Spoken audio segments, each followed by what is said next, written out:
बिस्मिल्लाहिर्रहमानिर्रहीम, अस्सलाम वालेकुम viewers, a very happy good morning to you. और जनाब खुश आमदीद कहते हैं आपको सुनो पाकिस्तान में। और साथ ही साथ जनाब आज के प्रोग्राम के हवाले से तो हम आपको बताएंगे कि उसमें क्या कुछ होने वाला है, कितना इंटरेस्टिंग प्रोग्राम होना है, कौन कौन से मौजूआत आपकी दिलचस्पी के हमने शामिल किए हैं। लेकिन जनाब जुम्मा मुबारक कह के अपना तारुफ करा दें। मैं हूँ उज़ैर मलिक और मेरा साथ देंगी मैं हूँ Maham Zahid and a very happy good morning. और यस, आज जुम्मातुल मुबारक है और दुआओं की आपसे अपील है और दुआओं में हम भी आपको याद रखेंगे यकीनन। और दुआ करते हैं कि जिन नए साल का ये जो पहला जुम्मा है, तमाम जितनी भी दुआएं आपकी खैरियत की दुआएं हैं और जो जायज़ दुआएं हैं वो कबूल हों। प्रोग्राम का सिलसिला जी आगे बढ़ाते हैं। भारत की नाम निहाद स्ट्रेटजी खुद मुख्तारी का जो गुब्बारा है आज आलमी चौराहे पर फट चुका है। मई 2025 की पाक भारत कशीदगी पर पहले अमरीकी सदर ट्रंप ने सालिसी का सहरा अपने सर सजाया और अब चीनी वजीर खारजा वांग यी ने भी बाज़ाब्ता दावा कर दिया है कि बीजिंग ने हॉटस्पॉट पाक भारत कशीदगी हल करने में कलीदी किरदार अदा किया है। ये दावा मोदी सरकार के इस बयानिए की खुली तरदीद है कि भारत अपने फैसले खुद करता है। नई दिल्ली में मोदी साहब शदीद दबाव में हैं। भारत की कौमी सलामती का मजाक बन चुका है और इसे सिफारती बेबसी के साए में हम देख रहे हैं कि बरतानवी अखबार फाइनेंशियल टाइम्स ने भी 2025 को भारत के लिए बहरानों और स्ट्रेटेजिक नाकामी का साल करार दे दिया है। और दिलचस्प बात यह है कि जहां सरहदों पर भारत की सुबकी हो रही है और हम देख रहे हैं कि भारत को हजीमत उठाना पड़ रही है, वहीं सिफारती महाज पर भी नई दिल्ली अब पाकिस्तान को नज़रअंदाज करने की पोजीशन में नहीं रहा। ढाका में बेगम खालिदा ज़िया के जनाजे के मौके पर इंडियन वज़ीर ख़ारजा जयशंकर खुद चलकर पाकिस्तानी स्पीकर अयाज सादिक के पास पहुंचे और मुसाफिया करके सबको हैरान कर दिया। अयाज सादिक साहब के बकौल जयशंकर ने खुद पहल की और एतराफ़ किया कि वो उनकी शख्सियत से बखूबी वाकिफ़ हैं। तो क्या हैंडशेक डिप्लोमेसी के जरिए मोदी हुकूमत पाकिस्तान से बैकडोर रास्ता ढूंढ रही है? इस पर बात कर लेते हैं माहिर दिफाई उमूर खालिद चिश्ती साहब से। खालिद साहब, बहुत शुक्रिया आपके वक्त का। Good morning sir. चीन ने सरकारी तौर पर कहा है कि उसने पाक भारत कशीदगी को हल करवाया। अमेरिका के बाद चीन का किरदार भी सामने आया और सच यकीनन वही है जो कि चीनी वज़ीर ख़ारजा बयान कर रहे हैं। तो मोदी सरकार बाज़ाब्ता तस्दीक करने से क्यों भाग रही है, हालांकि डोनाल्ड ट्रंप साहब भी बार बार एहसास दिला चुके हैं? बहुत शुक्रिया उज़ैर आपका और माहम का आपने इनवाइट किया। देखिए, ये खिताब ट्रांसफॉर्म हो चुका है 2025 में। ख़ास तौर पर हम कई दफ़ा बात कर चुके हैं कि मई से पहले 2025 से पहले हिंदुस्तान का ख्याल ये था कि पाकिस्तान एक रेलिवेंट मुल्क नहीं है और इसकी वो वैल्यू या वक़्त नहीं है दुनिया की नज़र में।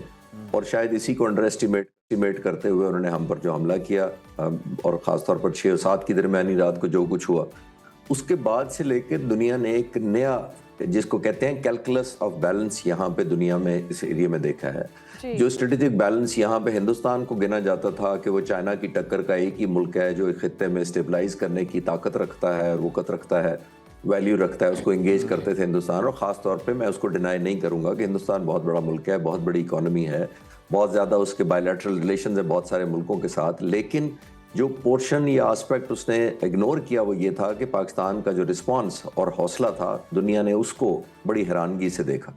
हमारे लिए तो अल्हम्दुलिल्लाह एक शुक्रगुजारी का मौका था। लेकिन हिंदुस्तान ने एक बहुत अरसा तक एक बहुत ज़्यादा मोनोपोली रखी है, वन साइडेड। आप ट्रंप का ही पिछला ज़माना देख लें, बहुत मशहूर था कि जी वो ताल्लुकात इतने ज़्यादा हैं कि हाउडी मॉडी और के नाम से चलता था कि मोदी को हर वक्त वो हाउडी कहते थे और बड़ा इंगेज करते थे अमेरिकन प्रेसिडेंट। एक एलिमेंट ऑफ डिप्लोमेटिक लेवल पर, इकोनॉमिक लेवल पर हिंदुस्तान बहुत रेलिवेंट था। अब वो मिसट्रस्ट हो चुका है। हमने देखा वो रिलायबल पार्टनर इस एरिया में नहीं रहा, ना अमेरिका का ना वेस्ट का। बहुत ज़्यादा उन्होंने जो लीवरेज लिया रशिया से अपनी पोजीशन को कैपिटलाइज करते हुए कि ऑयल भी ख़रीदा रशिया से, यूरोप को वैसे इंगेज किया, अमेरिका से दोस्ती का वो क्लेम करते आए हैं। ये डुअल स्ट्रैटेजी अब जिसको कहते हैं अब नो मोर वाली है, वो नहीं अब चल रही। उसकी वजह ये है कि बहुत सारी डिफिकल्टीज आ रही हैं। आपने फिजिकली भी एग्जीक्यूशन होते देखा कि टैरिफ का एक बहुत ज्यादा जो अमेरिका ने टूल के तौर पर यूज किया है और इसको स्ट्रेटेजिकली, इकोनॉमिकली, डिप्लोमेटिकली एक एलिमेंट ऑफ आइसोलेशन या अनकंफर्टेबल आइसोलेशन नहीं भी कहेंगे तो एक ट्रेंड शुरू हुआ है कि वो जो उसकी मोनोपोली थी कि जिसको वो सही कहता था हिंदुस्तान, लोग कहते थे इस एरिया में वही सही होगा, जिसको हिंदुस्तान गलत कहता था वही उसको गलत। 40% ऑयल अभी भी रशिया से वो खरीद रहा है। मैं अमेरिकन प्रेसिडेंट ने टैरिफ पे टैरिफ लगाए जा रहे हैं। जो आप जिसकी बात कर रहे थे स्ट्रेटेजिक ऑटोनॉमी की, वो नाम भी अब अमेरिका उसको एक्सेप्ट करने को तैयार नहीं है कि ये स्ट्रेटेजिक ऑटोनॉमी की वजह से हिंदुस्तान करता है। अमेरिकन प्रेसिडेंट कहते हैं कि स्ट्रेटेजिक ऑटोनॉमी नहीं है, ये हमारा क्लैश ऑफ इंटरेस्ट है। और जितने बड़े मुल्क खासतौर पर ये अमेरिका जैसे होते हैं, वो अपना कॉन्फ्लिक्ट ऑफ इंटरेस्ट जहां देखते हैं, वो ये नहीं देखते कि सामने हिंदुस्तान है कोई और मुल्क है। आई थिंक ये उसी का शाखसाना है जो हम देखते आ रहे हैं। ऐसे ही है। अच्छा खालिद साहब, ढाका में हम देखें तो जयशंकर का याज सादिक से खुद मिलना और ये कहना कि तारुफ की ज़रूरत नहीं है, क्या ये इस बात का इशारा है कि भारत अब हैंडशेक डिप्लोमेसी के जरिए पाकिस्तान की तरफ हाथ बढ़ाने पर मजबूर है? माहम, ये तो कहना अभी जल्दी है कि ये एक हैंडशेक से कंटिन्यू रहेगा हैंडशेक, क्योंकि इंडिया ने बहुत ज्यादा एक एलिमेंट ऑफ जिसको कहते हैं ना डिस्ट्रस्ट या मिसट्रस्ट देखा है दुनिया की तरफ से। दुनिया ने उनके एतबार को या उनके मिलिट्री क्लेम्स को वैल्यू नहीं किया। आपने देखा पिछले 6 महीनों में दुनिया मानने को तैयार ही नहीं है। अमेरिकन प्रेसिडेंट 60 दफा कह चुके हैं, 8 ब्रांड न्यू ब्यूटीफुल एयरक्राफ्ट कह चुके हैं। तो हो क्या रहा है? हिंदुस्तान को ये रियलाइज हुआ है कि हम पाकिस्तान को जिस तरह डिस्क्रेडिट करने चाह रहे थे वो तो हुआ नहीं है। अब पाकिस्तान को इग्नोर करके वो खुद एक एलिमेंट ऑफ आइसोलेशन एक ऑब्वियस विजिबल होता जा रहा है नेगेटिव सेंस में दुनिया के प्लेटफॉर्म ने के ऊपर कि पाकिस्तान वो मुल्क है जो मई से कह रहा है कि इंक्वायरी करवा लें, पहलगाम की इन्वेस्टिगेशन करवा लें, यूनाइटेड नेशंस का कमेटी बिठा लें, लेकिन हिंदुस्तान के अलावा बाकी सब लोग कन्विंस्ड हैं कि पाकिस्तान का एक रवैया बड़ा पॉजिटिव रहा है। अब दुनिया के सामने एक फेस सेविंग भी हिंदुस्तान को चाहिए थी कि एक ऐसा मुल्क है जो मगरूर है शायद और हारने के बावजूद डिनाइल मोड में है। और मैं कई दफा कह चुका हूं कि मैं जब जुलाई में गया था कनाडा तो मैंने एक इंटरव्यू दिया था एक सिख जर्नलिस्ट को, तो उसने मुझसे पूछा था कि आप इंडियन एयरफोर्स को क्या मशवरा देंगे इस वक्त अपने मुखालिफ या दुश्मन एयरफोर्स की तरफ से। तो मैंने उससे कहा था कि हिंदुस्तान को चाहिए कि जितना जल्द, खासतौर पर एयरफोर्स को, पूरे उनकी पोलिटिकल सेटअप को जितना जल्दी हो सके एक एग्जिट स्ट्रैटेजी प्लान करें। और वो शायद कम ग्रेसफुल होगी क्योंकि वो हारे हुए हैं, लेकिन वो अभी भी मैं उसको कहूंगा वो ग्रेसफुल स्ट्रैटेजी एग्जिट प्लान कर लें। अगर वो नहीं करेंगे तो हम नहीं सिर्फ करेंगे, पूरी दुनिया उनको चेज करेगी। और ये मैं जुलाई की बात कर रहा हूं, जब मैंने कहा था 6 महीने हो गए, तो पूरी दुनिया सबूत ढूंढेगी, जर्नलिज्म उनके पीछे रहेगा, डिजिटल प्लेटफॉर्म, सोशल मीडिया ढूंढता रहेगा कि वो जहाज कितने थे, कहाँ मारे, किसने किसको फोन किया। अब चाइना का आज देखें पूरे 7वां महीना शुरू हो गया और चाइना अभी क्या अब डिस्कवर हुआ कि चाइना ने भी रोल प्ले किया। तो एज एंड व्हेन जितना वक्त गुजरेगा, मेरी नजर में हिंदुस्तान ने खुद सारा मीडिया, बड़ी बड़ी ताकतें, इन्वेस्टिगेटिव जर्नलिज्म, डिजिटल प्लेटफॉर्म, सबको अपने पीछे खुद लगाया हुआ है। आप एग्री करेंगे दोनों कि अगर आपकी न्यूज आपको ये खत्म मैं कह दूं कि हाँ जी गलती हो गई, तो आप कल से मुझे डिस्कस ही नहीं करेंगे। ऐसे ही। अगर मैं कहूंगा कि नहीं हुई तो फिर आप कहेंगे कि नहीं, हम डाटा भी है, हमारे पास फुटेज भी आ गई है, हमारे पास कोऑर्डिनेट्स भी आ गए, हमें गूगल ने भी नक्शे बता दिए, हमने कोऑर्डिनेट्स भी। तो मैं ये कहना ये चाह रहा हूँ कि ये ग्रेसफुल एग्जिट स्ट्रैटेजी प्लान कर लेते। अभी भी मेरा ख्याल है कि ग्रेसफुल तो नहीं रही, लेकिन एग्जिट स्ट्रैटेजी जरूर प्लान कर लें तो उन्हीं के उतना ही बेहतर है शायद। बिल्कुल, ये स्ट्रैटेजी भी प्लान कर लें और अपनी कोई पॉलिसी भी सेट कर लें। खालिद चिश्ती साहब, मतलब आप किस तरह के ये ड्यूल स्टैंडर्ड्स हैं भारत के कि आप क्रिकेटर्स को रोकते हैं खेल के मैदान में, जहाँ से सॉफ्ट में जाना होता है वहाँ से आप जनाब हाथ मिलाने से रोकते हैं, और अगर कोई मिला ले तो फिर मजहबी जनूनियत जो है भारत के अंदर वो नजर आती है, और फिर जिस तरह से तनकीद होती है। तो अगर क्रिकेटर्स को हाथ मिलाने से आपने रोक रखा है, तो फिर जयशंकर साहब तो खुद सिफारतकार हैं, फिर वो भी उस पॉलिसी पर रहते, फिर ये डबल जो स्टैंडर्ड सेट किए गए हैं, मुनाफिकाना रवैया, इसकी क्या जरूरत? मैं ये जाहिर ये डबल स्टैंडर्ड नहीं है, ये अब कंपल्शन बन चुकी है उनको क्रिकेट के सामने भी और अदरवाइज प्लेटफॉर्म पर भी। जहां जहां उन्होंने हमें आइसोलेट करने की कोशिश की, बहुत ज्यादा उन्हीं को लोगों ने क्रिटिसाइज किया कि एक ऐसा मुल्क है जो, जैसे मैंने पिछले सवाल के जवाब में कहा, कि जोम है जिसको बहुत ज्यादा गुरूर है। तो आई थिंक अब उनको फेस सेविंग चाहिए, क्योंकि हमने कॉर्नर नहीं किया, ये दुनिया अब कॉर्नर कर रही है। उन्होंने अब दुनिया को अपना इमेज वापस लाना है, क्योंकि जो इंटरनली हिंदुत्व का हो रहा है, जो इतनी एक्सट्रीमिज्म उधर है, इंस्टेबिलिटी इंटरनली उधर जितनी ज्यादा है, जितनी माइनॉरिटीज को आइसोलेट किया जा रहा है, वो दुनिया के सामने एवरीडे बेसिस पर ऑब्वियस होता जा रहा है जी। अब उन्होंने सोचा है कि हम एक अपना गुड फेस भी दिखाएं। ये शायद कंपल्शन है। मैं कहता हूं कि ये परमानेंट हो, मैं ये बिल्कुल नहीं चाहता कि कह रहा हूं कि ये वन टाइम हो, मैं चाहता हूं, लेकिन मेरा मानना ये है कि ये एक इंटरनेशनल प्रेशर बहुत ज्यादा है कि उनकी जो इनकंसिस्टेंसी थी ओवर द इयर्स कि जी एक्सप्लॉइट करो, कैपिटलाइज करो, take best of both sides of the world, west का भी अमेरिका का भी, वो दुनिया अब नहीं ले रही। अब दुनिया रियलिज्म की तरफ ज्यादा है, दुनिया फैक्ट फाइंडिंग की तरफ ज्यादा है, दुनिया सबूत मांगती है। हमने सब कुछ दिया है, जिसकी वजह से दुनिया हमें अल्हम्दुलिल्लाह अब ज्यादा रेलेवेंट समझ रही है। जी। हिंदुस्तान एक आइसोलेशन का शिकार है। बिल्कुल, हिंदुस्तान अब आइसोलेशन का शिकार है। खालिद साहब, इसके बाद अब सवाल ये पैदा होता है कि भारत का फ्यूचर क्या है। भारत के अंदर ही हम अगर देखें तो बड़ी ज़्यादा तबाही देखने में आ रही है, अंदरूनी टूट फूट है, या कोई बड़ी आप देख रहे हैं कि सिविल वॉर जैसी कोई सिचुएशन हो सकती है। क्या होगा भारत के साथ? देखिए, ट्रेडिशनली थाउजेंड्स ऑफ ईयर जितने भी हिंदुस्तान की आप हिस्ट्री देखें, ये यूनाइटेड कंट्री रही भी नहीं है उस तरह जिस तरह हम समझ रहे हैं आज की मॉडर्न वर्ल्ड में। देखिए, जब अंग्रेज यहाँ पर हुकूमत करते थे तो आप हैरान होंगे, हम समझते थे अंग्रेजों का कब्जा था। आप 563 प्रिंसली स्टेट्स थी हिंदुस्तान में जो ब्रिटिश रूल के अंदर नहीं आती थी। 563 प्रिंसली, जिसके अंदर प्रिंस थे, महाराजास थे और मुख्तलिफ थे, मोर देन 50% बनता था। तो उसका मतलब यह है कि अंग्रेजों ने भी ये कबूल कर लिया था कि इस पूरे मुल्क को अंडर वन रूल नहीं रखा जा सकता। कोई प्रिंस है या महाराजा है तो राजा है, उसको इंडिपेंडेंस किया हुआ था। वो अपनी सारा फॉरेन पॉलिसी, डोमेस्टिक ट्रेड, सब कुछ वो इंडिपेंडेंट करते थे। तो ट्रेडिशनली ये ग्रुप ऑफ मिनी नेशंस हैं, मिनी रिलीजन्स हैं, सेगमेंट्स को इकट्ठा जरूर हुआ है। जाहिर है बहुत बड़ा मुल्क है, मैं उसकी रिस्पेक्ट करता हूं, मैं ये नहीं कह रहा कि वो टूटने जा रहा है, लेकिन मिसट्रस्ट और डिस्ट्रस्ट जब हुकूमत लेवल पे होता है तो लोगों का भी आप पर एतमाद खत्म होता है। आपने क्रिकेट की बात की, चले मैं छोटी सी आखिरी बात इस सवाल के जवाब में कर देता हूँ कि हिंदुस्तान ने क्लेम किया कि जनाब हमने पाकिस्तान को सबक सिखा दिया, ये सिखा दिया। उनके मुल्क से आवाजें आई कि सबूत कहाँ है। आप जब 11 खिलाड़ियों की क्रिकेट टीम भेजते हैं किसी मैच के लिए दुनिया में, तो वापसी पर लोग नहीं पूछते कि हमारी वो ट्रॉफी किधर है वर्ल्ड कप की जो इसके लिए आपको भेजा था।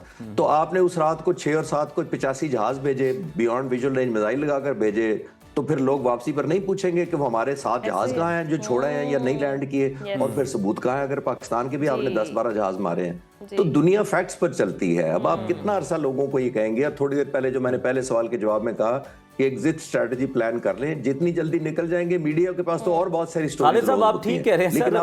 अब यहाँ पे हमने बात कर ली, क्रिकेट की बात कर ली, अब हम थोड़ा सा शोबिस की भी बात कर लेते हैं, बॉलीवुड की बात कर लेते हैं। शाहरुख खान जो है वो अपनी टीम बना रहे हैं और उन पर जनाब हमले शुरू कर दिए गए हैं कि अगर आपने को बांग्लादेशी खिलाड़ी जो है उसको खिलाया तो फिर जनाब हम उसको भी तशद्दुद का निशाना बनाएंगे, आपको भी तशद्दुद का निशाना बनाएंगे। बड़े खुलेआम उनको ये धमकियां दी जा रही हैं। तो क्या जो 7 सिस्टर स्टेट है उसका भी रंज है भारतीयों को कि जनाब ये बांग्लादेश हमसे अलग कर सकता है, और उसके अलावा बहुत सारी अलहदगी की तहरीकें तो ऑलरेडी चल रही हैं।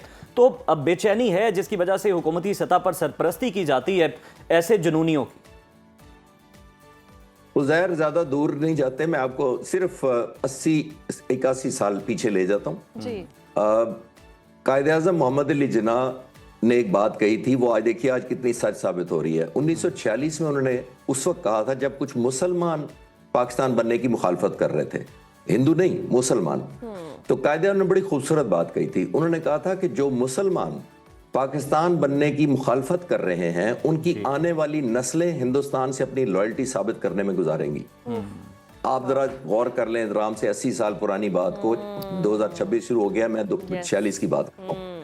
तो आने वाली नस्लें आम नस्लें नहीं, सुपरस्टार्स की आप बात की भी आपने, one of the best, most achieved, most celebrated और सबसे बड़ा आइकॉन अगर इंडियन इंडस्ट्री का है तो शाहरुख खान है। तो मैं कह रहा हूँ कि आप ये रियलाइज करें कि उस स्टेचर का शख्स भी जो इतना ज्यादा उनके लिए एक सेलिब्रिटी है और प्राइड का बायस है, तो वो भी आज भी डिफेंड कर रहा है कि नहीं मैं हिंदुस्तानी पहले हूं और बाकी कुछ और। तो आवाम उनको इस तरह से इतनी पजीराई मिलती है। जी, मैं ये कह रहा हूं कि आज 1946 के बाद देख ले, 80 साल बाद आज भी उनके सुपरस्टार साबित करने में लगे रहते हैं कि नहीं हम हिंदुस्तानी हैं। सो अनफॉर्चुनेट।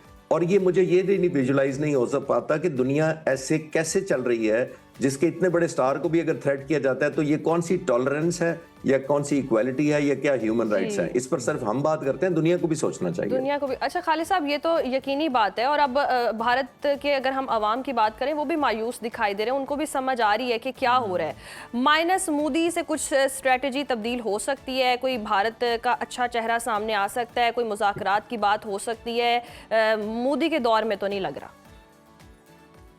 जी माहम, मेरा भी यही ख्याल है। ऑल्दो मोदी ने बड़ी विक्ट्री हासिल की थी बिहार में, 243 सीट्स में से 203 सीट्स वो जीत गए थे, 203 सीटें, बड़ा उन्होंने स्वीप किया था इलेक्शन को। उनके अलायंस ने सबने मिलकर जो बिहार में इलेक्शन हुए थे, और अभी बाकी भी आने वाले हैं। तो जाहिर है ये तो उनका मैंडेट उनकी कौम का है, मैं तो उसमें नहीं कहूंगा कि वोट दें या ना दें, लेकिन जब तक लोग वोट देते रहेंगे ये हेजमोनिक डिज़ाइन, ये वॉर मॉन्गरिंग, ये माहौल अनसर्टेनिटी का ये डेफिनेटली रहेगा, क्योंकि वहाँ पर देखिए एक स्ट्रैटेजी है, ये टूल ऑफ, जिसको कहते हैं ना वोटिंग जो आप करते हैं, इसको टूल के तौर पे यूज करते हैं इलेक्टोरल वोटिंग को। आप देख लें पाकिस्तान में इलेक्शन जब भी हुआ है, किसी पार्टी को मैंने नहीं देखा कि वो हिंदुस्तान से लोगों को या वोटर्स को खौफजदा करके वोट ले। जी। हिंदुस्तान में खास तौर पर आपने देखा है कि मजहबी जुनूनी अब एक रवैया पैदा किया जाता है, पाकिस्तान के खिलाफ एक इनसिक्योरिटी पैदा की जाती है कि जैसे वो बचपन में हमें कहता था शेर आ जाएगा, शेर आ जाएगा, वो वाला माहौल पैदा किया जाता है, तब वोट लिए जाते हैं। मैं हैरान होता हूँ, इतना बड़ा मुल्क है, हमसे आबादी 6 गुना ज्यादा है, फिर भी इकोनॉमी पता नहीं कितने गुना ज्यादा है, और फिर भी जब वोट लेने की बारी आती है तो पाकिस्तान का नाम लेके लोगों को डराया जाता है या वॉर मॉन्गरिंग का एटमॉस्फेयर क्रिएट किया जाता है। हमारे मुल्क में ऐसा नहीं है। तो मेरी उनसे ये भी रिक्वेस्ट होगी कि जब तक प्राइम मिनिस्टर मोदी को आप लाते हैं तो ये भी उनको कहें कि आप एक पीसफुल रहना सीखें। 1.8 बिलियन के करीब पॉपुलेशन है इस पूरे रीजन की, बल्कि उससे भी ज्यादा शायद थोड़ी। तो इतने लोग, हम 22% पॉपुलेशन है पूरी दुनिया का, जी। और ट्रेड आपस में करते हैं 5% हम सारे मुल्क। ये जो सार्क के मुल्क है, इंडिया, पाकिस्तान, बांग्लादेश, भूटान, श्रीलंका, 5% सिर्फ। क्यों 5% करते हैं? श्रीलंका, भूटान और बांग्लादेश की वजह से, सिर्फ इंडिया की वजह से। और इंडिया में किसकी वजह से? मैं ये तो नहीं कह रहा 1.4 बिलियन जो इंडियन पॉपुलेशन है वो उनका दिमाग ठीक नहीं है, वो बड़े समझदार लोग हैं, लेकिन प्राइम मिनिस्टर और पॉलिटिकल लीडरशिप ने फैसला करना होता है कि हमने इस एरिया को जंग की आग में धकेलना है, या इनसिक्योरिटी या खौफ पैदा करके हुकूमतें चलानी है, या एक पीसफुल करके चाइल्डहुड बच्चों फ्यूचर देखें, डेवलपमेंट देखें, इंडस्ट्रियलाइजेशन देखें, हॉस्पिटल देखें, उन तरफ काम करें, बजाय इसके कि इनसिक्योरिटी। पिछले 8 महीनों से पूरा खित्ता हॉस्टेज बना हुआ है। किसकी वजह से? पाकिस्तान की वजह से। हमने तो डिफेंड कर दिया, उसके बाद तो हम बस स्क्वाड्रन्स और बैरक्स में चलेगी हमारी, और नेवी समुद्रों में चलेगी, अपने वापस चलेगी, पीसफुल स्टेट्स पर चलेगी। तो किसकी वजह से इनसिक्योरिटी पैदा हुई है? दुनिया अब सोचना शुरू हो चुकी है, और इंशाल्लाह और ज्यादा बेहतरी आ जाएगी हमारे हक में। बिल्कुल दुरुस्त फरमाया आपने कि दुनिया अब सोचना शुरू हो चुकी है और भारत का चेहरा सबके सामने है। बहुत शुक्रिया खालिद चिश्ती साहब आपके वक्त का। और अब भारत को भी चाहिए कि अपनी पॉलिसी तब्दील करे, या तो अब ग्रेसफुली, जैसे कि खालिद साहब ने भी कहा कि तो एग्जिट बस कर ले, यही पॉलिसी बेहतर है, और मुज़ाकरात की मेज़ पर आ जाए, क्योंकि हम तो अमन की ही बात करते हैं, अमन के ख़्वाह हैं, लेकिन भारत की जानिब से हम उम्मीद तो नहीं कर सकते जब तक मोदी सरकार है यही पॉलिसी रहने वाली मतलब है। ये जो हैंडशेक हुआ है उससे हम बहुत ज्यादा कोई उम्मीदें वाबस्ता नहीं कर सकते, और कुछ भी बहुत ज्यादा कहना कबलस वक्त होगा, क्योंकि भारत जो है वो पैंतरे तो बदलता रहता है। अब उसे ज़रूरत है तो जनाब वो इस तरह के अमल भी कर रहा है ताकि दुनिया के आगे उसका सॉफ्ट इमेज जाए। लेकिन आलमी मीडिया में जनाब ये हैंडशेक जो है इसका बहुत ज़्यादा चर्चा था, क्योंकि पूरा मीडिया जो है वो वहाँ पर उस वक्त मौजूद था बांग्लादेश के अंदर, और सारे मीडिया की नज़रें वहाँ पर थी। तो उसी में जनाब ये हैंडशेक वाला मामला भी सामने आया, और उसी से फिर ये अखज़ किया गया कि शायद कुछ ताल्लुकात बेहतर होने जा रहे हैं। उम्मीद हम करते हैं कि हो सकता है उज़ैर रेलेवेंट रहने के लिए बिना इंडिया को हमसे कभी तकरार करनी पड़ती है, कभी है ना इजहार करना पड़ता है, मतलब ये रेलेवेंट रहना है। अगर वो हमसे कट गया तो फिर तो वो कहीं जाना ही नहीं जाएगा, पहचाना ही नहीं जाएगा। तो शायद ये भी पॉलिसी हो सकती है। और तो फिर जो अपने लोगों को डरा के वोट लेने होते हैं पाकिस्तान से वोट लेने होते हैं, और बहुत कुछ है। मतलब हमें तो समझ ही नहीं आता कि क्या क्या पॉलिसीज़ भारत की हैं, और भोंडी पॉलिसीज़ हैं, और जो इतनी बुरी तरीके से बेनकाब हो रही हैं कि अब पूरी दुनिया देख रही है, और अभी भी सबक ना सीखे तो फिर भारत के लिए तो हम क्या कहें, दुआ करेंगे, क्या करेंगे, दुआ ही नसीहत करेंगे। ब्रेक ही लेना बनता है। ब्रेक पे चलते हैं, देखते रहिए सुनो Pakistan. Welcome back viewers. Diabetes की दुनिया में एक नई शनाख्त सामने आई है, और ये टाइप है टाइप 5 ज़ियाबीतिस। ये बीमारी तवील अरसे तक ग़िज़ाई कमी के नतीजे में पैदा होती है, और ज़्यादातर देखा गया है कि कम और मुतवस्सत आमदनी वाले ममालिक खुसूसन जनूबी एशिया और अफ्रीका में देखी जाती है। इंटरनेशनल डायबिटीज़ फेडरेशन IDF के मुताबिक इस नई किस्म की ज़ियाबीतिस को तस्लीम करना एक अहम पेशरफ्त है, क्योंकि ये ना तो टाइप 1 और ना ही टाइप 2 में फ़िट होती है, और अब लाखों मुतासर अफराद के लिए दुरुस्त तशख़ीस, बरवक्त टेस्ट, बेहतर इलाज और सेहत की सहूलियात मुमकिन हो सकेंगी। और नाज़रीन, आज के सेगमेंट में हम जानेंगे कि टाइप 5 ज़ियाबीतिस की अहम अलामात क्या हैं, इसकी वजूहात क्या हैं, और ग़िज़ाई अवामिल और तशख़ीस, टेस्ट कौन सा करवाना चाहिए, और बीमारी के मुमकिन जो पेचीदगियाँ हैं और इलाज के तरीका क्या हो सकता है। हमारे साथ स्टूडियो में मौजूद हैं डॉक्टर इरफान अहमद।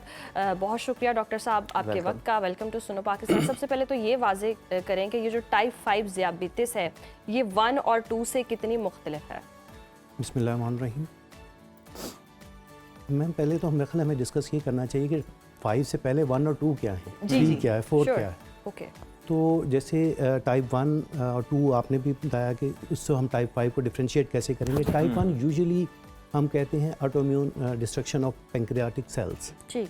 जो कोई एंटीबॉडीज़ होती हैं बॉडी के अंदर बच्चों आमतौर पे यूजुअली इसमें 50% तो पेशेंट्स वो होते हैं जो 10 साल से पहले अपनी 10 साल की एज से पहले ही इस डायबिटीज़ का शिकार हो जाते हैं और उसमें ऑटोइम्यून एंटीबॉडीज़ आपके लबलबा पैंक्रियाज के सेल्स के अगेंस्ट डेवलप होती हैं, सही। जिसमें मुख्तलिफ 3-4 पैनल्स हैं एंटीबॉडीज़ के, वो हम चेक करते हैं उनको।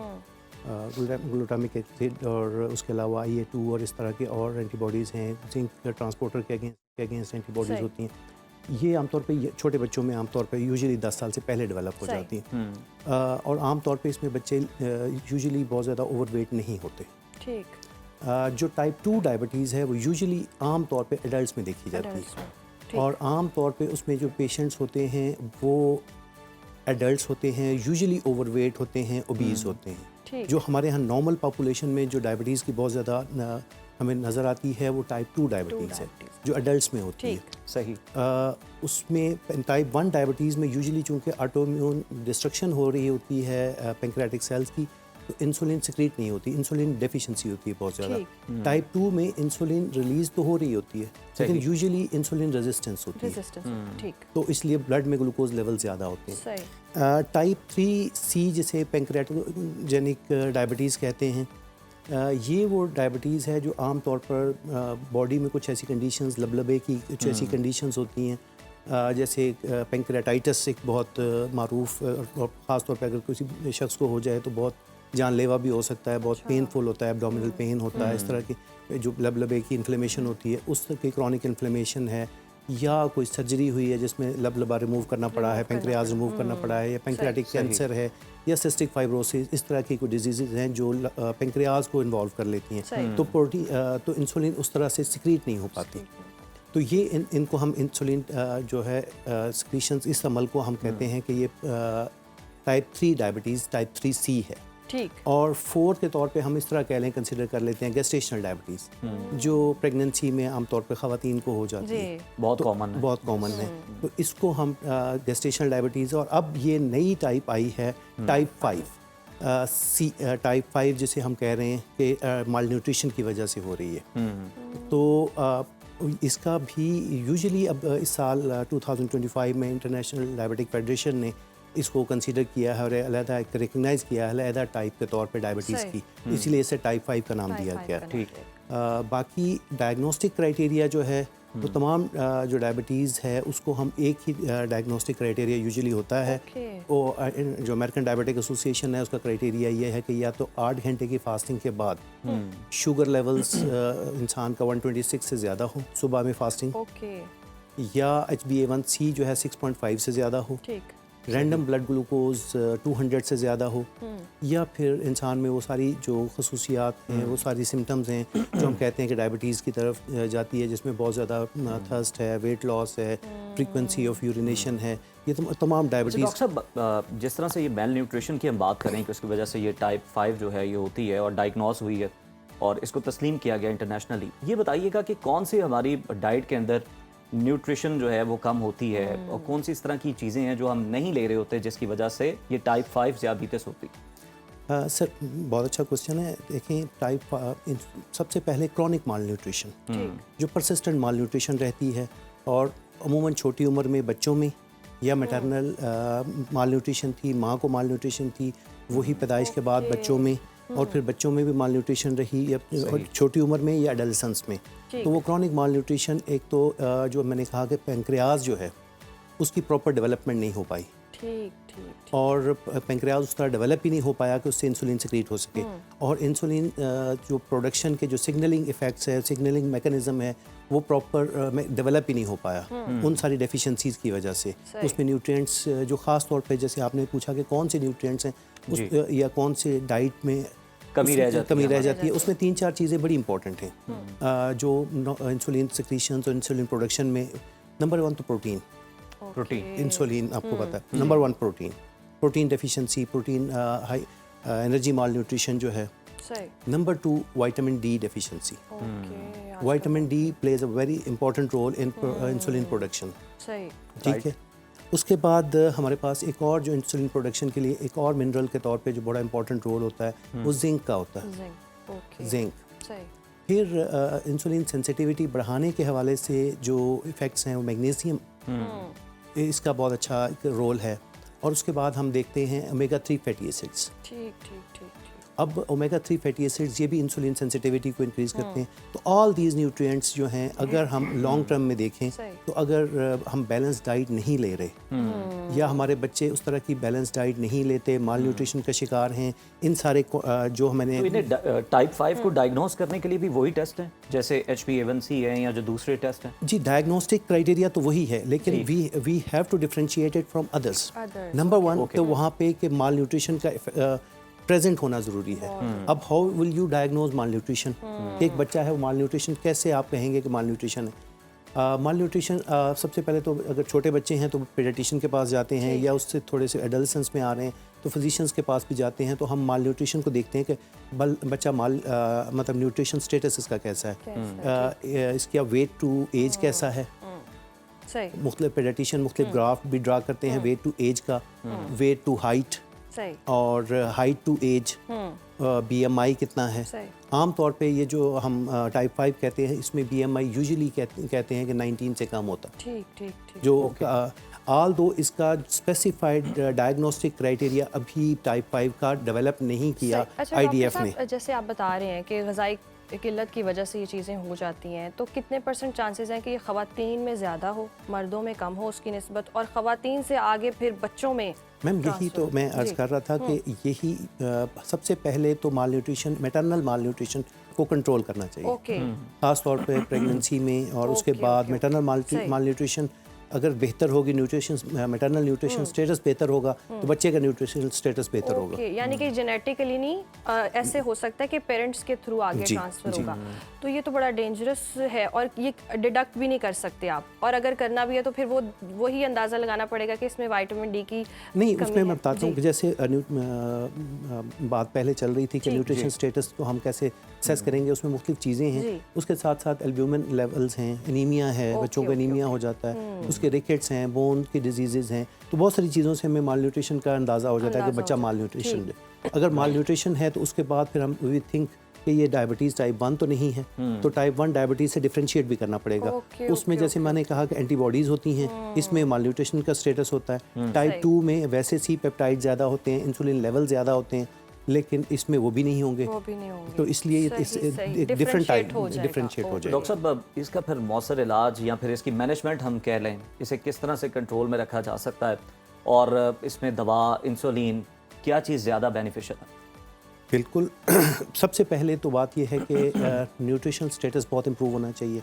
ठीक, न्यूट्रिशनल स्टेटस में मैं वही बातें कि जो बात हमने की, प्रोटीन नंबर 1 पे प्रोटीन इंटेक बहुत अच्छा होना चाहिए, ख़ास तौर पे लीन मीट जो है, चर्बी से पाक गोश्त, सही, लीन मीट, फिश है, चिकन है, पोल्ट्री प्रोडक्ट्स हैं, फोर्टिफाइड पोल्ट्री प्रोडक्ट्स हैं, डेयरी प्रोडक्ट्स हैं, सही, और उसके अलावा जैसे विटामिन डी के हवाले से भी हम कहते हैं कि फोर्टिफाइड डेयरी प्रोडक्ट्स हैं, या सनलाइट है जी, या उसके अलावा जिंक के हवाले से अगर हम बात करते हैं तो जिंक इज़ वेरी जो रिच इन ऑयस्टर्स और फिश और इस तरह की चीज़ों में, और इवन हमारे डेयरी प्रोडक्ट्स में। और जो अगर हम बात करें मैग्नीशियम की, तो magnesium is very rich in आपकी जितनी ग्रीन लीफी वेजिटेबल्स हैं, पालक वगैरह है, आलमंड्स में, और उसके बाद फिर ये ब्राउन राइस। तो यूजुअली हम ये कहते हैं कि बच्चों की बैलेंस डाइट होनी चाहिए, हमें बैलेंस डाइट पे बहुत ज़्यादा फोकस करना चाहिए कि बैलेंस डाइट हो, उसके साथ साथ वेजीज एंड फ्रूट्स का इस्तेमाल बहुत ज़्यादा होना चाहिए। बिल्कुल, ये चीज़ें तो है, इसे मैनेज करने में आप बहुत ज़्यादा फ़र्क भी पड़ सकता है, रिवर्स भी कर सकते हैं, कम भी कर सकते हैं, कंट्रोल में रख सकते हैं शुगर को। सर ये बताइएगा कि डायग्नोज में क्या इशू आते हैं, कितना मिस डायग्नोज किया जाता है? मतलब एक जनरल डॉक्टर के पास आप चले गए हैं और आपने उन्हें जाके बताया, वो तो टाइप 1 और टाइप 2 जो है वो डिफ्रेंशिएट नहीं कर पा रहे होते, और बड़े वो जो कदीम तरीका इलाज चलते आ रहे हैं वो उसी तरह से मेडिसिन पे लगा देते हैं। तो ये 5 को किस तरह से ट्रीट करने की ज़रूरत है? 5 को देखें, और ना सही किया जाए तो नुकसान क्या है? मैंने जैसे वो बात चल रही थी कि 5 में ट्रीटमेंट में नंबर 1 तो जो ट्रीटमेंट ऑप्शन है उसमें सबसे पहले तो न्यूट्रिशन स्टेटस इंप्रूव करना है, ताकि माल न्यूट्रिशन उसकी इंप्रूव हो। नंबर 2 इसमें ऐसी एक तो ओरल जो है ना, जैसे टाइप 1 हम यूजुअली इंसुलिन देते हैं, ठीक। टाइप 2 में यूजुअली हम स्टार्ट में ओरल जो ग्लाइसेमिक हाइपोग्लाइसेमिक एजेंट्स होते हैं, दवाइयाँ खाने वाली होती हैं, वो देते हैं। इस टाइप 5 में यही अगर हम टाइप जो आपने कहा जी। कि गलत डायग्नोज हो जाएगा, जी। तो टाइप 1 अगर डायग्नोज करेंगे तो वी विल गिव इंसुलिन। तो इंसुलिन देने से हाइपोग्लाइसेमिक इफेक्ट बहुत ज़्यादा हो जाएंगे, शुगर लेवल लो होंगे। और अगर हम सिर्फ ओरल देंगे तो शायद शुगर प्रॉपर कंट्रोल नहीं होगी, तो वो लॉन्ग टर्म हाइपोग्लाइसीमिया रहेगा। सही। तो यूजुअली इसको जो ट्रीट करने के लिए जो क्राइटेरिया है उसमें ये है कि ओरल सल्फोनाइल यूरियाज को भी दिया जाए, वो भी ओरल ड्रग्स ट्राई की जाए। अगर उसके साथ ट्रीट नहीं होता तो साथ में इंसुलिन लिटिल बिट क्वांटिटी में इंसुलिन भी ऐड की जाए, ताकि शुगर लेवल्स को प्रॉपर कंट्रोल किया जा सके, सही, सही। और ताकि उससे जो लॉन्ग टर्म जो डायबिटीज़ की कॉम्प्लिकेशंस होती हैं, गुर्दे ख़राब हो जाते हैं, न्यूरोपैथीज डेवलप होती हैं, ये चीज़ें ना हों। सही। अच्छा डॉक्टर साहब, लास्टली अगर किसी बच्चे की डाइट इस तरह से पूरी नहीं हो रही है, खुराक उस तरह से नहीं मिली, तो सप्लीमेंट्स का आजकल बहुत रुझान है, तो वो सप्लीमेंट से कवर अप हो सकती हैं? बिल्कुल हो सकती हैं। वो तो मैंने कहा कि सबसे पहले तो बेसिक हमें देना ही सप्लीमेंट्स की बजाय हमें नेचुरल फूड की तरफ जाना नेचुरल चाहिए। Food obviously. मैं वही आपको बात बता रहा था कि यही 3 4 5 चीज़ें जो हैं, जो हम कहते हैं कि प्रोटीन इंटेक अच्छा होना चाहिए, कॉम्प्लेक्स कार्बोहाइड्रेट्स का यूज़ होना चाहिए, हाइड्रेशन स्टेटस बहुत अच्छा होना डॉक्टर चाहिए। से कंसल्ट करना चाहिए, वही डॉक्टर से आपको करना बता चाहिए, बीएमआई yes। क्या है और क्या उसमें डेफिशिएंसीज हैं, और फिर डाइट के जरिए पहले तो उसको ठीक करने की ज़रूरत है। बहुत शुक्रिया डॉक्टर इरफान साहब आपके वक्त का। तो नाजरीन, ये एक नई टाइप जो है वो डायग्नोज हुई है, और हमने कोशिश भी की है कि आपको बताया जाए कि इससे किस तरह से महफूज रहा जा और सकता है, उज़ैर, अपनी हम खुराक में कौन सी हमेशा- चीज़ें आप शामिल हम कर हमेशा सकते हैं। प्रोग्राम में ये डिस्कस भी करते हैं कि अपनी डाइट को बेहतर करें, और अगर डाइट बेहतर नहीं है तो देखें क्या क्या मसाइल हो सकते हैं। और अब शुगर की टाइप 5 भी आ गई है, तो खुराक अच्छी खाएं, खुद भी खाएं, बच्चों को लाइफस्टाइल अच्छा रखें। लाइफस्टाइल अच्छा रखें, तो आप हेल्दी रह सकते हैं। यहाँ वक्त हुआ ब्रेक का, देखते रहिए सुनो पाकिस्तान। वेलकम बैक नाज़रीन। आज 13 रजबुल मुरज्जब है, और वो मुबारक दिन जब काबे की दीवारें पुकार उठीं और इंसानियत को अजीम हस्ती अता हुई, जिसे दुनिया मौलूद काबा के नाम से जानती है। हज़रत अली करमुल्लाह वजहुल करीम की विलादत का मौजज़ा अपनी जगह, लेकिन उनका बचपन इससे भी कहीं ज़्यादा मुनफरिद है। वो पहले खुश नसीब थे जिनकी तरबियत खुद आक़ाए दो जहां सल्लल्लाहु अलैहि वसल्लम के मुबारक हाथों में हुई। और तसव्वुर कीजिए उस घराने का जहां तरबियत करने वाले रहमतुल्लिल आलमीन सल्लल्लाहु अलैहि वसल्लम हों, और तरबियत पाने वाले असदुल्लाह। आज हम उसी किरदार साजी और अजीम बचपन की बात करेंगे जिसने तारीख़ इस्लाम का रुख मोड़ दिया। बिल्कुल माहम, और उससे पहले हम ये भी जिक्र करना चाहेंगे कि गालिबन 13 रजब जो है वो कल के रोज़ होगी, और आज हम 12 रजब के अंदर हैं। तो जनाब, अगर हम देखें तो आकाए दो जहां हज़रत मोहम्मद सल्लल्लाहु अलैहि वसल्लम का कौल मुबारक जहन में गूंजता है कि मैं इल्म का शहर हूँ और अली उसका दरवाज़ा। हज़रत अली रज़ी अल्लाह ताला अन्हु की फसाहत व बलागत और उनकी हिकमत आज भी पूरी दुनिया के लिए एक इंसाइक्लोपीडिया की हैसियत रखती है। चाहे वो नहजुल बलागा के खुतबात हों, या फिर रियाजी साइंस के वो हल, या फिर फल्कियात का वो इल्म जो कि सवालों के जवाब में दिया गया। और आज की जदीद दुनिया भी इन सब पर हैरान है।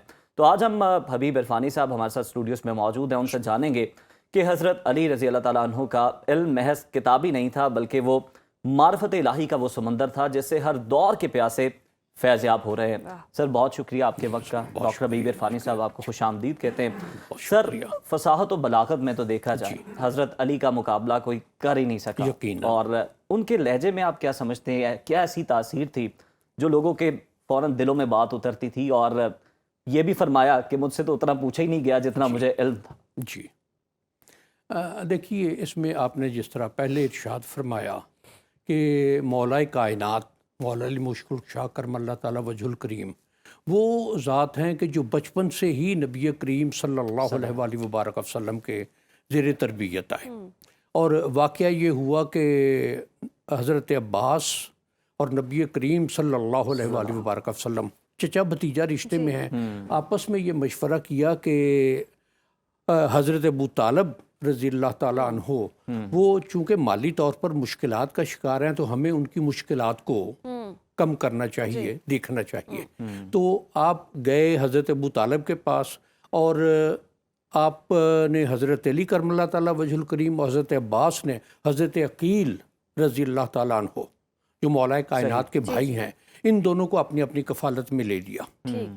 अब जब ये देखा जाए कि आप नबी करीम सल्लल्लाहु अलैहि वसल्लम की कफालत में हैं, और जब अल्लाह ताला के यहाँ से हुक्म आया कि वांजिर अशीरतकल करबीन, अपने कराबतदारों को, अपने रिश्तेदारों को अल्लाह का पैगाम पहुँचाइए, उनको डराइए, सही। तो उस दावत का एहतमाम जो है वो मौलाए कायनात के पास आया। सही। जब आपने दावत दी और ये इरशाद फरमाया कि मेरे साथ कौन खड़ा होगा, तो हज़रत अली करमल्लाहु ताला वजहुल करीम उस वक़्त 9 साल की उम्र मुबारक थी, ठीक। और बाज़ रिवायात में 11 साल की उम्र मुबारक भी है। ये खड़े हुए और ये बात कही कि गो मैं नहीफ हूँ, मैं कमज़ोर हूँ, मेरी टांगें कांपती हैं, हाय। लेकिन आप जहाँ मुझे खड़ा करेंगे वाह क्या बात। वहीं मुझे पाएंगे। वाह वाह वाह। और ये शायद देखी जाए कि ये जो 9 साल या 11 साल की उम्र में नबी करीम सल्लल्लाहु अलैहि वसल्लम के साथ जो अहद किया, उसको आखिर दम तक, आखिर जिंदगी तक निभाया। निभाया। आपने जो इल्म के हवाले से बात की है, अब वो तरबियत में है उस आगोश मुबारक में सही। कि जिनकी तरबियत का जिम्मा खुद अल्लाह ताला ने लिया है, जी। जिनको वो और जिनके ज़रिए से इस पूरी कायनात की तख्लीक हुई। तख्लीक हुई। और कुरान मजीद में जब ये इरशाद फरमाएगा व खुलुकुल अज़ीम, जब सैयद आयशा हदीस मुबारक में जी, जी। कि माफ़ कीजिएगा, okay। सैयद आयशा सिद्दीक़ा रज़ी अल्लाह ताला अन्हा से पूछा गया, तो उन्होंने कहा कि कुरान मजीद उठा के देख लीजिए। सही। तो वो उस ज़ात के साया आतफत में परवरिश पाना, उनके हाथ से तरबियत का अमल मुकम्मल होना, उसको माफ़ कीजिएगा, It's okay। उसको ये शायद देखी जाए।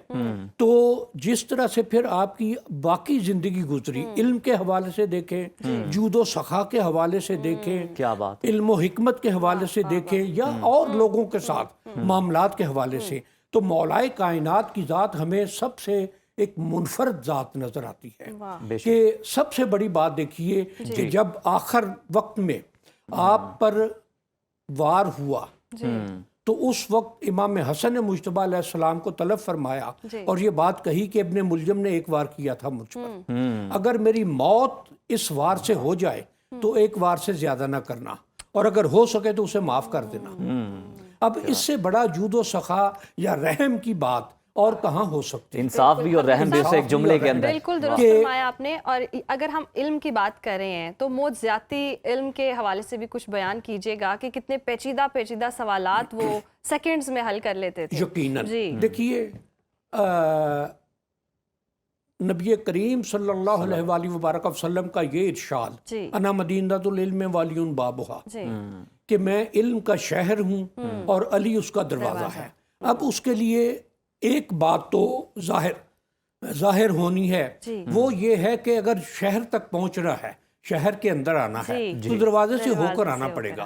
अगर दरवाजे को कोई अवॉइड करने की कोशिश करेगा तो वो शहर तक नहीं पहुंच सकेगा। और अगर नबी करीम सल्लल्लाहु अलैहि वसल्लम तक किसी ने पहुंचना है तो मौलाए कायनात के जरिए से ही आएगा। और ये इल्म के हवाले से ये बात भी है कि किसी ने पूछा आपसे एक वक्त में कि क्या आपको किसी चीज का अफसोस है, तो इरशाद फरमाया कि हाँ, कि जितना मैं सखी था उतना मुझसे किसी ने मांगा नहीं, और जितना मेरे पास इल्म था उतना किसी ने पूछा नहीं। क्या बात। और ये मौलाए कायनात ही की जात है कि जब कूफा की मस्जिद में खड़े होकर और आप सलूनी का ऐलान फरमाते थे कि पूछो मुझसे, सवाल करो, मैं तुम्हारे सवालों का जवाब दूंगा। और ये बात भी कि जब यहूदी आए या ईसाई आए तो उनको इस तरह से फिलबदी जवाब दिए कि उन लोगों ने ये बात भी कही कि ये किसी आम इल्म की बात नहीं है,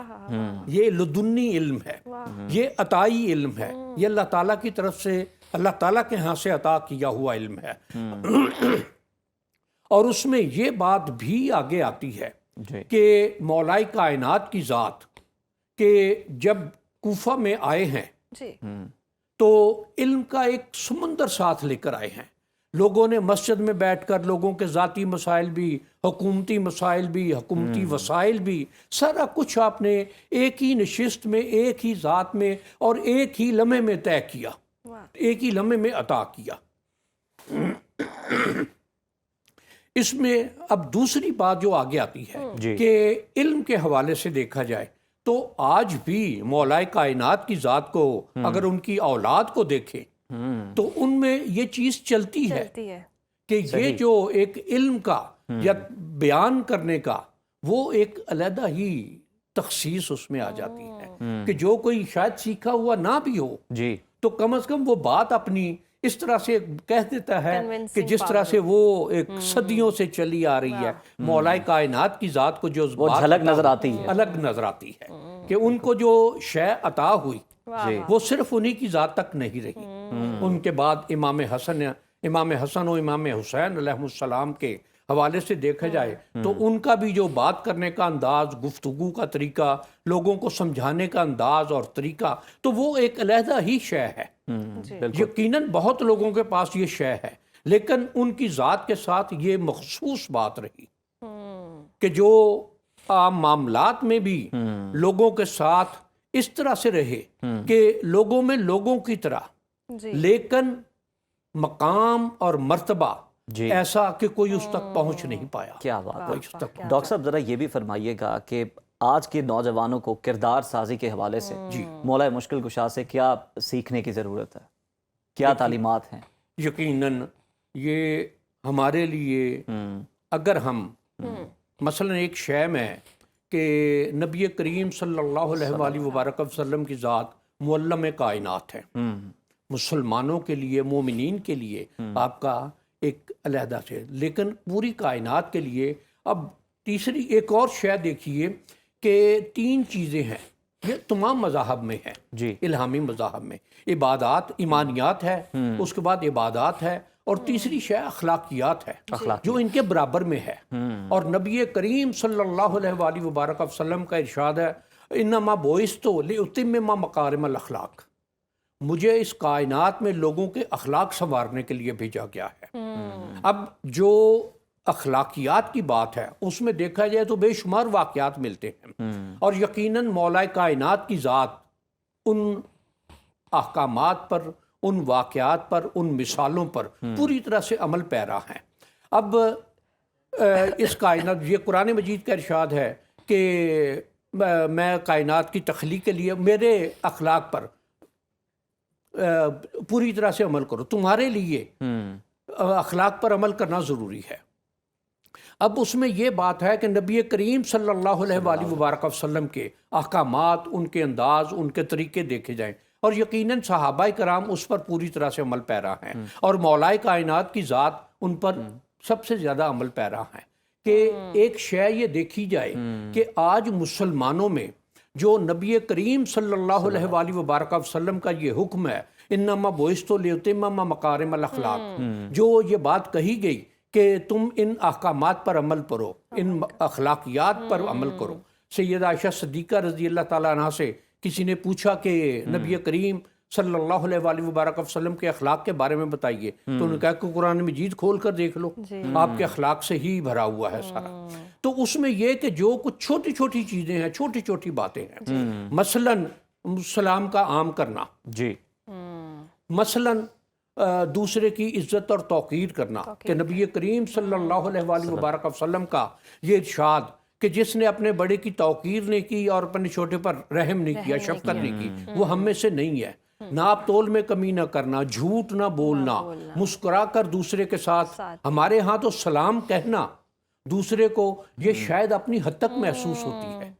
और इसको देखा जाए, लोग अब ये गिला या शिकायत करते हैं कि यूरोप या अमेरिका या गैर मुस्लिम जो है, तो उनमें ये देखा जाए कि क्या जो नबी करीम सल्लल्लाहु अलैहि वसल्लम का और यकीनन मौलाए कायनात का भी ये तरीका और अंदाज कि सलाम को आम करो, मुस्कुराहट एक सदका है, क्या हम उस पर अमल करते हैं? क्या लोग इस पर अमल नहीं कर रहे? वो कर रहे हैं ऐसे। क्या ये चीजें जो नाप तोल में कमी ना करो, मन गश्शा फलैसा मिन्नी। हबीब साहब, ये सारी बातों से सीखने की ज़रूरत है और बहुत ही खूबसूरत आपने ये बात की है। बहुत शुक्रिया आपके वक्त का, टाइम की किल्लत है, बातें बहुत ही ज़बरदस्त हैं और वाकई सीखना चाहिए हज़रत अली रज़ी अल्लाह ताला अन्हु की और अभी ये इल्म से, बड़ी इखलाक बड़ी से, छोटी छोटी बातें हैं जो कि हमें अपनी ज़िंदगी में अमल करने की ज़रूरत है। चीज़ उज़ैर वेस्ट से हम फॉलो करते हैं, लेकिन ये वाकई है कि वो लोग बहुत अदब भी करते हैं, एहतराम भी करते हैं, बहुत खुश अखलाकी से मिलते भी हैं, और हम जो हैं वो मगरूर हैं और कहीं ना कहीं हमारी अना बीच में आ इंतजार जाती में है। होते हैं कि अगला पहले सलाम यस, करे। तो ये वाकई सीखने की ज़रूरत है। इस पैगाम के साथ जी यहाँ वक्त हुआ ब्रेक का, देखते रहिए सुनो पाकिस्तान। वेलकम बैक नाज़रीन, और प्रोग्राम में अब कुछ जी मौसम की बात कर लेते हैं। और आज जब सुबह हम आ रहे थे तो बहुत ज़्यादा धुंध थी, मौसम ने अंगड़ाई ले ली है, सर्दी की ऐसे नहीं, शिद्दत धुंध अंधाधुंध थी। धुंध वाकई अंधाधुंध थी, तो ऐसे में आपने ख्याल रखना है। सिर्फ 20 मीटर की विजिबिलिटी थी और बहुत ज्यादा जो है वो ट्रैफिक खतरा कवानीन था को गाड़ी फॉलो चलाने करना है, गाड़ी ध्यान से चलानी है। और हम देख भी रहे हैं कि अब शिमाल से जी जनूब तक पूरे खित्ते में अब सर्दी ही सर्दी, और वफाकी दारुल हुकूमत इस्लामाबाद और गिरदोनवा में बादलों के डेरे हैं, और वक्फे वक्फे से होने वाली बारिश ने खुनकी में कई गुना इजाफा भी कर दिया है। दूसरी तरफ पंजाब के मैदानी इलाके बशमूल लाहौर शदीद तरीन धुंध की लपेट में है, जिसका हम तस्करा भी कर रहे हैं। और हद निगाह मुतासर होने से जहां मोटरवे के मुख्तलिफ सेक्शन बंद करने पड़े, वहीं फ्लाइट ऑपरेशंस भी बुरी तरह मुतासर हो रहे हैं। वहाँ मोटरवे तो बंद थी, मुझे लगा कि वार्डन सड़कें भी बंद ना करने, सड़कें बंद कर, बहुत ज़्यादा धुंध है। तो शुमाली हवाओं के चलने से जनाब दर्जा हरारत में नुमाया कमी रिकॉर्ड की जा रही है मुल्क भर में। शहर कायद के बासियों ने भी अब गर्म मलबूसात बिलाखिर निकाल ही लिए हैं, क्योंकि सर्दी थोड़ी सी लेट वहाँ पहुँचती है। तो मुल्क के बड़े शहरों में ताज़ा तरीन सूरत हाल क्या है? कराची, लाहौर, इस्लामाबाद से सुनो न्यूज़ के नुमाइंदगान हमारे साथ मौजूद हैं, उनसे जान लेते हैं। कराची से आसिफ अली सैयद हमें ज्वाइन कर रहे हैं, जबकि लाहौर से उसामा जुनेद हमारे साथ मौजूद हैं। और लाहौर और कराची का ही जनाब जानते हैं। कराची का सबसे पहले आज रुख करते हैं और आसिफ अली सैयद से जान लेते हैं। आसिफ, बताइएगा कैसा एहसास है? सर्दी ने बिलाखिर शहर कायद पर दस्तक दे दी है दरवाजे पे, और लोगों ने गर्म कपड़े भी निकाल लिए हैं। इस वक्त दर्जा हरारत कैसा है वहाँ? जी बिल्कुल, ये खुशकिस्मती है और कराची वालों की कि अब बिलाखिर सर्दी जो है वो दाखिल हो चुकी है। साइबेरियन हवाएं चल रही हैं, ठंडी हवाएं काफ़ी हैं 2 दिन से, और कम से कम दर्जा हरारत आज 14 डिग्री सेंटीग्रेड रिकॉर्ड किया गया था। इस वक्त भी मौजूदा दर्जा हरारत 18 डिग्री सेंटीग्रेड है कराची का, जबकि 13 किलोमीटर फ़ी घंटा की रफ्तार से हवाएँ चल रही हैं। 54% जो है वो हवा में नमी का तनासुब है। और महकमा मौसमियात का कहना है कि आइंदा आने वाले दिनों में मज़ीद ये दर्जा हरारत गिरेगा और ये सिंगल डिजिट में भी जा सकता है। कराची वालों को अमूमन इंतज़ार रहता है सर्दियों का, क्योंकि अभी पिछले 1 हफ्ते तक जो है ऐसा लग रहा था जैसे सर्दियां आई ही नहीं है, सर्दियों के महीने ही नहीं है, इतनी ज़्यादा गर्मी थी कराची में।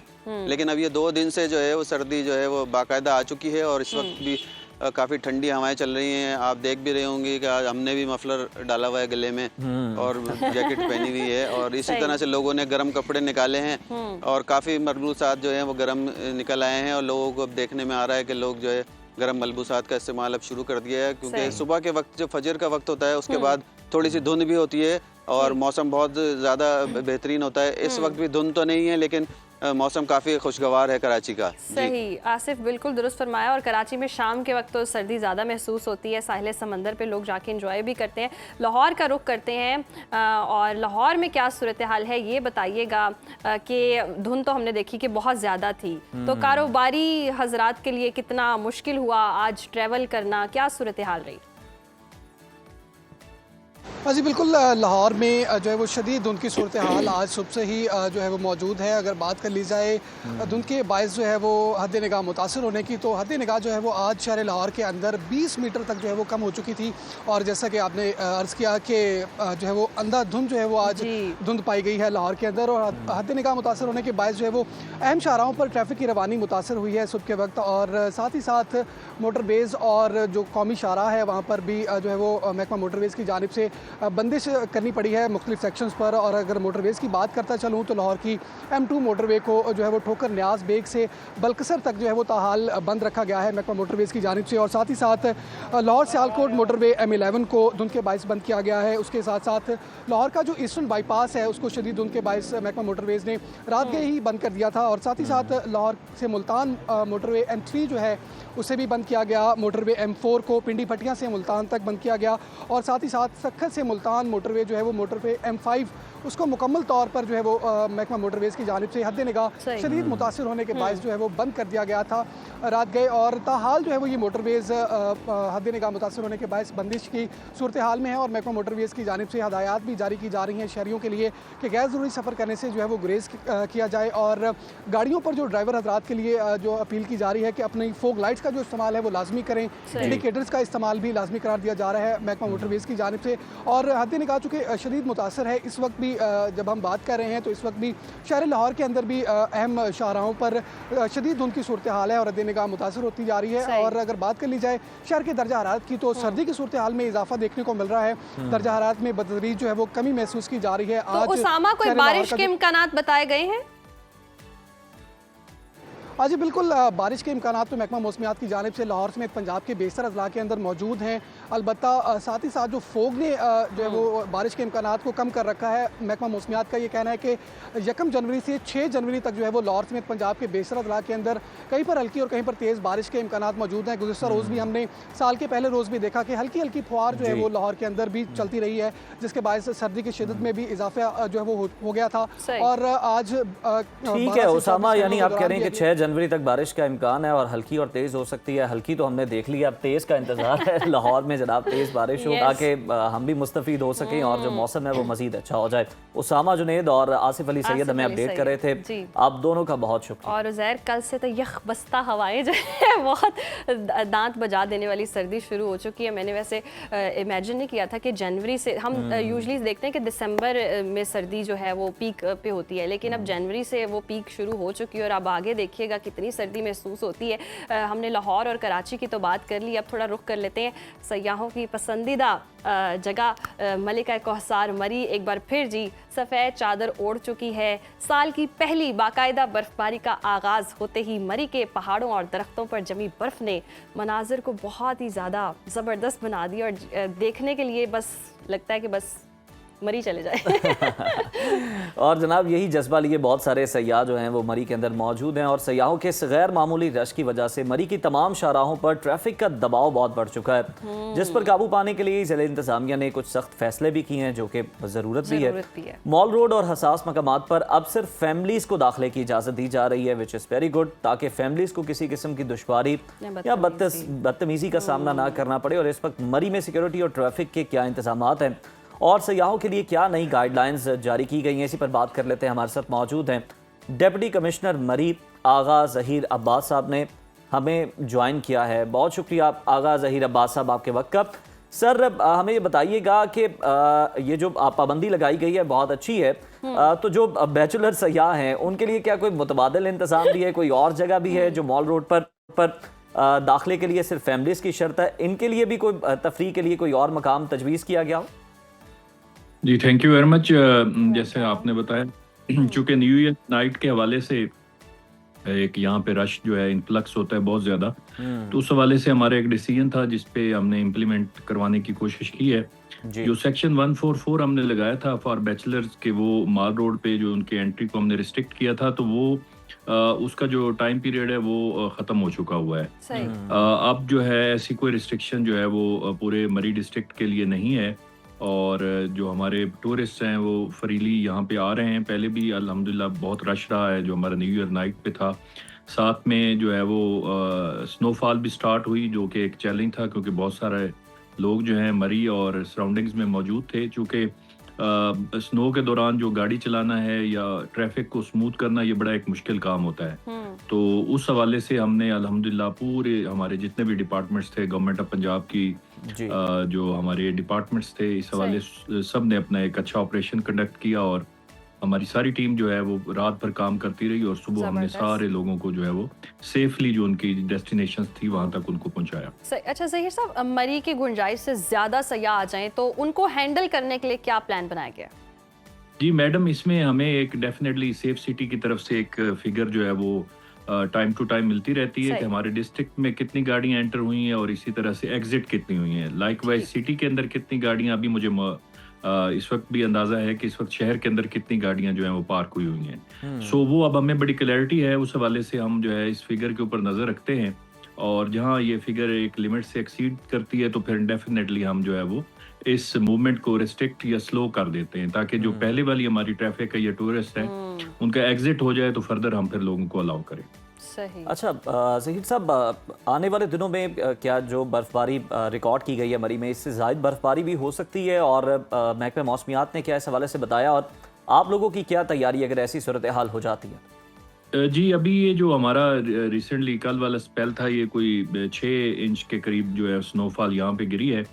और डेफिनेटली यहाँ पे चूँकि लोगों का रश होता है, गाड़ियों की मूवमेंट होती है, गाड़ियाँ स्किड करती हैं, और अनफॉर्चुनेटली अभी भी लोगों में उस तरह से अवेयरनेस नहीं है, चूँकि हम रात भर जो है वो सड़कों के ऊपर है और हम देखते रहे फैमिलीज़ के साथ लोगों ने एहतियात उस तरह से नहीं किए। शदीद स्नो में भी वो अपना गाड़ियों से निकल के और तंग रास्तों पे उन्होंने जो है वो जाने की कोशिश की। तो इस तरह की चीज़ें जो है वो प्रॉब्लमेटिक होती हैं। आल दो हमारे सारे डिपार्टमेंट्स जो है फील्ड में थे, सड़कों पे थे, लेकिन टूरिस्ट से भी ये गुजारिश होगी। अभी रिसेंटली जो है अभी कोई फर्दर जो स्पेल है उसका भी फोरकास्ट हमें नहीं मिला, लेकिन जो सर्दी है जैसे आप लोग भी बता रहे हैं शदीद है, और वो अब टेम्परेचर -2 के करीब जो है वो हमारा रात के वक्त चला गया है। अच्छा ज़हीर साहब, हम देखते हैं कि मरी में ना जैसी बर्फबारी होती है या सर्दी की शिद्दत में इजाफा होता है, सीज़न जब कोई इस तरह का हो सयाहों के लिए, तो होटल मालिकान जो हैं वो इजाफी किराए होते हैं, और फिर ये शिकायत भी बहुत ज़्यादा पुरानी है। इंतज़ामिया इस हवाले से क्या करिए, क्या एक्शन लिया गया?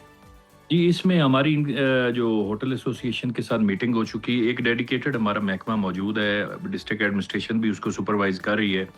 400 से ज़ायद होटल जो हैं वो टूरिज्म डिपार्टमेंट के साथ रजिस्टर्ड हैं, ऑनलाइन बुकिंग्स मौजूद हैं, हमारे कंट्रोल रूम के नंबर मौजूद है, हम सब ऑफिसर्स के नंबर मौजूद है। जहाँ कहीं भी कोई ऐसी कंप्लेंट हो, जो कमिटमेंट या जो एक रीज़नेबल रेट से ज़्यादा अगर कोई चार्जिंग हो, तो उसकी कंप्लेंट्स को हम एड्रेस करने के लिए मौजूद हैं। सही, बहुत शुक्रिया आगा ज़हीर साहब आपके वक्त का। और मरी में जी बर्फबारी का सिलसिला शुरू हो चुका है और सयाहों की तादाद भी बढ़ रही, रुख कर रहे हैं मरी का। अभी ब्रेक शामिल करते हैं, स्टे विद अस। ब्रेक के बाद दोबारा से आपको खुश आमदीद कहते हैं व्यूअर्स। आज 2 जनवरी 2026 को दुनिया भर में मनाया जा रहा है वर्ल्ड इंट्रोवर्ट डे। एक ऐसा दिन जो हमें याद दिलाता है कि हर तब्दीली शोर से नहीं आती, कुछ इनकलाब खामोशी से भी जन्म लेते हैं। और इस साल का तो जनाब थीम है क्वाइटली चेंजिंग टुमारो, यानी वो लोग जो गहरी सोच, तख्लीकी जहन और पुरसुकून मगर मौसर क़यादत के ज़रिए कल को बेहतर बना रहे हैं। ज़बरदस्त जी। और इंट्रोवर्ट्स जो अपनी रफ्तार से चलते हैं, सोच समझ कर फैसले करते हैं और बग़ैर शोर किए दुनिया पर मुस्बत असर छोड़ते हैं। आज के सेगमेंट में हम जानेंगे कि इंट्रोवर्ट होना कमज़ोरी क्यों नहीं है, बल्कि एक ऐसी ताकत है जिसे समझना और अपनाना वक्त की ज़रूरत है। और इसी अहम मौजू पर गुफ्तगू करने के लिए हमारे साथ मौजूद हैं चाइल्ड डेवलपमेंट एक्सपर्ट डॉक्टर अफ़ाफ़ मंजूर साहिबा। अफ़ाफ़ साहिबा, बहुत शुक्रिया आपके वक्त का। वेलकम टू सुनो पाकिस्तान। सबसे पहले तो ये बताइएगा कि इंट्रोवर्ट असल में कौन होते हैं, और हमारे मुआशरे में ये तसव्वुर कैसे बना है कि खामोश रहना कमज़ोरी है? आपने आज का जो प्रोग्राम रखा है मेरे ख्याल में हमारी एक बड़ी पॉपुलेशन है जिसको हम एड्रेस कर रहे हैं। और ख़ास तौर पे जैसे आपने कहा कि माशरे में हम ये समझते हैं कि जो इंट्रोवर्ट्स होते हैं ये शायद कोई कमज़ोर लोग होते हैं, खामोश लोग होते हैं, इन्हें बिल्कुल कोई बात करनी नहीं आती, लोग होते हैं, बोलना नहीं आता, अपने बारे में बताना नहीं आता, या अपने राइट्स को प्रोटेक्ट करना नहीं आता। ऐसा बिल्कुल नहीं है। सबसे पहले तो हम ये बात करते हैं कि जो भी इंट्रोवर्ट होना या एक्सट्रोवर्ट होना होता है ये पर्सनालिटी ट्रेट्स हैं, ये कोई डिसऑर्डर नहीं है, कोई ऐसी खामी नहीं है, जैसे आपने कहा कोई कमज़ोरी नहीं है, बल्कि एक डिफरेंट टाइप ऑफ पर्सनालिटी है। तो हम में से बहुत सारे लोग हैं जो कि इंट्रोवर्ट्स होते हैं। अगर मैं आपको ये कहूँ कि अगर इंट्रोवर्ट पर्सनालिटी ना होती तो हमें बहुत सारे कीमती लोग ना मिलते, आपको अहमद फराज ना मिलता, आपको फैज़ अहमद फैज़ ना मिलता, आपको पिकासो जैसे खूबसूरत आर्टिस्ट्स ना मिलते। तो ये बहुत सारे जो आर्टिस्ट, शायर, लिखारी, रिसर्चर्स, ये तमाम वो लोग हैं जो कि इंट्रोवर्ट्स होते हैं। इवन के लीडर्स भी बहुत सारे लीडर्स जिन्होंने डिफरेंट फील्ड्स ऑफ लाइफ में लीड किया। बिल गेट्स देख लीजिए, पाकिस्तानी लीडर्स में अगर आप देखते हैं तो नवाज शरीफ साहब जो हैं वो इंट्रोवर्ट हैं, और उन्होंने कैसे अपनी पर्सनैलिटी को यूज़ करते हुए आप देखें कि वो कितने बेहतरीन अंदाज से लीड कर रहे हैं। ऐसे ही है। तो ऐसा नहीं है कि इंट्रोवर्ट होना कोई भी कमज़ोरी हो सकती है। तो आप किसी ऐसी महफिल में मौजूद हों जहाँ आपको नज़र आए कि बहुत गहमा गहमी है, भीड़ है, लोग गपशप कर रहे हैं, मसरूफ़ हैं, लेकिन कुछ लोग खामोश हैं, हो सकता है किसी कॉर्नर टेबल में बैठे हुए हों, लेकिन उसका मतलब ये नहीं है कि वो लोग इस दुनिया से आइसोलेटेड हैं या वो उसमें शरीक नहीं होना चाहते या उस महफिल को वो एंजॉय नहीं कर रहे, लेकिन हो सकता है कि वो अपने कॉर्नर में बैठे हुए ज़्यादा पीसफुली उस सारी सिचुएशन को और एंजॉय कर रहे ऑब्जर्व हो बहुत अच्छा कर और रहे हो। ऑब्जर्व अच्छा कर रहे हूँ। सो ये तमाम ट्रेट्स जो हैं एक इंट्रोवर्ट पर्सनालिटी में होती हैं और उसको ज़्यादा दिलचस्प बनाती हैं, उसको ज़्यादा अट्रैक्टिव बनाती हैं बाज़ औक़ात। और एक और बात, अगर आपकी ज़िंदगी में कोई इंट्रोवर्ट दोस्त है तो आप बहुत खुशकिस्मत हैं, खुशकिस्मत है, एग्जैक्टली। क्योंकि जो इंट्रोवर्ट्स होते हैं वो बेहतरीन दोस्त होते हैं, क्योंकि उनकी एक सबसे अच्छी क्वालिटी जो है वो ये है कि दे आर गुड लिसनर्स। और आज की दुनिया में आपको क्या चाहिए? सुनने वाला। सुनने वाला, चाहिए। सुनाने वाला तो हर कोई है। सुनाने वाला हर कोई है, और ये इस अंदाज से सुनते हैं कि आपके इमोशंस को अंडरस्टैंड करते हैं, डीप ऑब्जर्वेशंस रखते हैं, और फिर सबसे बड़ी बात ये कि ये चूंकि अपने वर्ड्स को ओन करते हैं तो ये बड़े केयरफुल होते हैं बात करने में भी और मशवरा देने में। तो अगर आपका कोई अच्छा इंट्रोवर्ट दोस्त है और आपके सीक्रेट्स भी सेव हैं। Oh yes, that's the most important quality of introverts. They are good secret keepers, यानी बेहतरीन राज़दान होते हैं ये। इनके दिलों में बड़ी गहराई होती है, जैसे इनके आपको सामने खामोशी नज़र आती है ना, ऐसे ही अंदर से इनका दिल भी बहुत गहरा और आप कह लीजिए कि वो खुला भी होता है, ब्रॉड भी होता है। अच्छा डॉक्टर फातिमा, क्या हर खामोश कम बोलने वाला शख्स शाय होता है, कम एतमाद यानी आप समझते हैं, और एंटी सोशल उसे कहा जाता है, ये दुरुस्त है और इनमें कोई फ़र्क भी होता है? अच्छा, ये आपने बड़ी अच्छी बात की कि हम ये समझते हैं कि जो खामोश रहने वाला शख्स है वो शाई होता है। अच्छा, शाइनेस जो है वो कोई नेगेटिव चीज़ नहीं होती है। अब अगर हम बाज़ औक़ात ये देखते हैं कि बच्चे हैं घरों में और बच्चों में पेरेंट्स को ये नज़र आता है कि मेरा ये बच्चा बहुत शर्मीला है, ये तो जो है ना, वो जैसे हम पहले भी अक्सर बात करते हैं कि सामने बुला के कहते हैं चलो बेटे टेबल सुनाओ, कोई पोइम सुनाओ, ठीक है? हाँ, अच्छा, वो माँ बाप उस बच्चे को बड़ा फौरी तौर पे अप्रिशिएट करते हैं कि हाँ ये तो देखो फ़ौरन से सुना देता है, ये वाला बच्चा मेरा बड़ा शर्मीला है। ये जो है ना, ये नहीं सामने आता, ये नहीं सुनाता किसी को। लेकिन इसका हरगिज़ मतलब ये नहीं है कि उसकी जो शाइनेस है उसकी वजह से उसको आता नहीं है तो वो इस वजह से नहीं सुना रहा। तो शाइनेस होना भी एक ट्रेट है, पर्सनैलिटी ट्रेट है। लेकिन अगर आप उसको नेगेटिव इन्वायरमेंट देते हैं, आप उसको नेगेटिवली पोर्ट्रे करते हैं, तो वो आपकी पर्सनैलिटी को आप दबा सकती है। वो शाइनेस जो है वो through out the long life आपके साथ चल सकती है। सो उसको एग्जैजरेट करना या उसको इम्पोज कर देना कि ये शाइनेस जो है ये इसका पार्ट है, वो उसके लिए गलत हो और वो सकती फिर है। इस तरह इतना ज़्यादा कर दिया जाता है कि वो चाइल्डहुड ट्रॉमा में भी कन्वर्ट हो जाता है। अच्छा, हमारे माशरे में इंट्रोवर्ट्स को कौन सी परेशानियाँ होती हैं, समाजी दबाव कितना ज़्यादा होता है जो उनको फेस करना पड़ता है और आगे जाकर उनके लिए डिफ़िकल्टीज़ होती हैं? अच्छा, इसमें देखिए हमारी जो सोसाइटी है ना, वो उसकी जो फर्स्ट परसेप्शन होती है या अट्रैक्शन होती है वो लाउडनेस की तरफ होती है। और हम फौरी तौर पे किसी भी ऐसी महफिल में जाते हैं तो सबसे पहले तवज्जो हासिल करने वाला शख्स कौन होता है? जो सबसे ज़्यादा बातें कर रहा होता है। तो हमें ये लगता है कि शायद ऐसा ही है कि जो ज़्यादा ऊंची बोलता है या ज़्यादा बातें करता है या बहुत जल्दी से रिफ्लेक्ट कर देता है अपने ओपिनियन को, वो शायद जो है वो सोसाइटी में एक्सेप्टेबल है, क्योंकि सोसाइटी ज़ाहिर फौरी तौर पे देखती है। अब इस तरह से आप देखें कि हो सकता है कि जैसे एक कॉन्सेप्ट ये भी बड़ा आता है कि शायद जो इंट्रोवर्ट्स हैं वो सोशल मीडिया यूज़ नहीं करते हैं और वो सोशली एक्टिव नहीं होती। ऐसा नहीं है, वो सोशल मीडिया भी यूज़ कर रहे होते हैं, लेकिन हो सकता है कि वो उस तरह यूज़ ना कर रहे हो जैसे कि एक एक्सट्रोवर्ट कर रहा है। और फिर लोगों को ऐलान करना पड़ता है दिन में 100 कि स्ट्रीक्स जो लगानी खामोश है। लोग हैं उन्हें निकालने का वक्त हुआ चाहता है प्रोफाइल से। हाँ, ये भी होता है कि 100 स्ट्रीक्स आ रही हैं और 100 हो रहा है। और वो अच्छा, वो जो खामोश लोग हैं वो ऑब्जर्व कर रहे होते हैं, वो वहाँ पे मौजूद होते हैं, लेकिन वो बड़े कॉन्शियसली यूज़ कर रहे होते हैं उन चीज़ों को। और उनकी कॉन्शियस पावर है ये कि वो बहुत सारे काम ऐसे कर रहे होते हैं जो कि बाकी लोग नहीं कर पा रहे होते। बट इट डजंट मीन कि वो सोसाइटी में अपना पार्ट प्ले नहीं कर रहे होते। हाँ, हो सकता है सोसाइटी को उनकी चीज़ें थोड़ी लेटर ऑन जाके नजर आएं, जैसे कि हमने बात की कि जो बच्चे शर्मीले होते हैं शुरू में, हो सकता है वो घर में वो अट्रैक्शन हासिल ना कर सकें। माँ बाप सोचते हैं कि नहीं, मेरा बच्चा इतना पार्टिसिपेटिव नहीं है, लेकिन लेटर ऑन जाके पता चलता है कि यही तो बच्चा था, यही तो काबिल था, इतने यही काबिल है जिसने मेरा ख्याल रखना है, जो मेरा एहसास कर रहा था। क्योंकि ये डीप ऑब्जर्वर्स होते हैं, दे आर एम्पैथी उनके अंदर बहुत ज़्यादा होती है, वो लोगों का ख्याल रखने वाले होते हैं। तो अपने पेरेंट्स का ख्याल रखते हैं, अपने रिलेशनशिप्स का ख्याल रखते हैं। और जो एक्सट्रोवर्ट होते हैं वो अक्सर बोल बोल बोल बोल के बस खुश कर देते हैं, राजी बोल के खुश कर देते हैं। हाँ बिल्कुल, शायद आप ये वाला एक कॉमन फ्रेज जो बड़ा है कि वो सबको खुश रखना है, वो ये वाला काम कर पंजाबी का मुहावरा भी ना कि गल्ला दा खटिया खाना। ठीक है। और ये जो है ये दे आर मोर प्रैक्टिकल, ये ज़्यादा प्रैक्टिकल होते हैं। समझ थोड़ा सा लेट आती है सोसाइटी को इनकी, पहले घर वालों को थोड़ा सा लेट समझ आती है, फिर सोसाइटी को थोड़ा लेट समझ आती है, लेकिन ये अपने ऐसे कारनामे कर जाते हैं कारनामे, और जो इनके यानी बारे क्लाइमेक्स में भी ये है, बेहतर वो निकलते कहते हैं ना, बेहतरीन निकलते हैं। 100 सुनार की एक लोहार की, जब बिल्कुल। बोलते हैं ना तो फिर ऐसा बोलते हैं कि दोनों दीवार क्योंकि हिल इनको जाए। पता होता है कि हमने क्या बात करनी ये है। रैंडमली बात नहीं Exactly. करते। हो सकता है कि अगर आपके साथ कोई ऐसी आप कंपनी में बैठे हुए हैं, लोग 10 बातें करें लेकिन ये एक बात करेंगे, लेकिन बड़ी रेलिवेंट करेंगे, पॉइंट करेंगे, कंसाइज करेंगे, पुरमगज गुफ्तगू करने वाले होते हैं ये बिल्कुल। लोग। इसी तरह से अगर आप देखें अपने वर्क प्लेसेस में, ऑफिसेज में, तो कुछ एम्प्लॉयज़ होते हैं जो कि बड़ा सेंट्रल सा रहते हैं, नज़र आते हैं मीटिंग्स में ऑल द टाइम गपशप, लेकिन कुछ लोग ऐसे होंगे जो कहेंगे नहीं, हमें जो हमारा वर्क डेस्क है ना वो भी कॉर्नर पे मिल जाए, हमें जो है ना वो मीटिंग के टाइम पे भी उनकी कोशिश होगी कि एक कॉर्नर में बैठे हैं, या फिर जो है वो बातचीत बहुत मुख्तसर रखेंगे, ज़्यादा मीटिंग्स करना पसंद नहीं करते।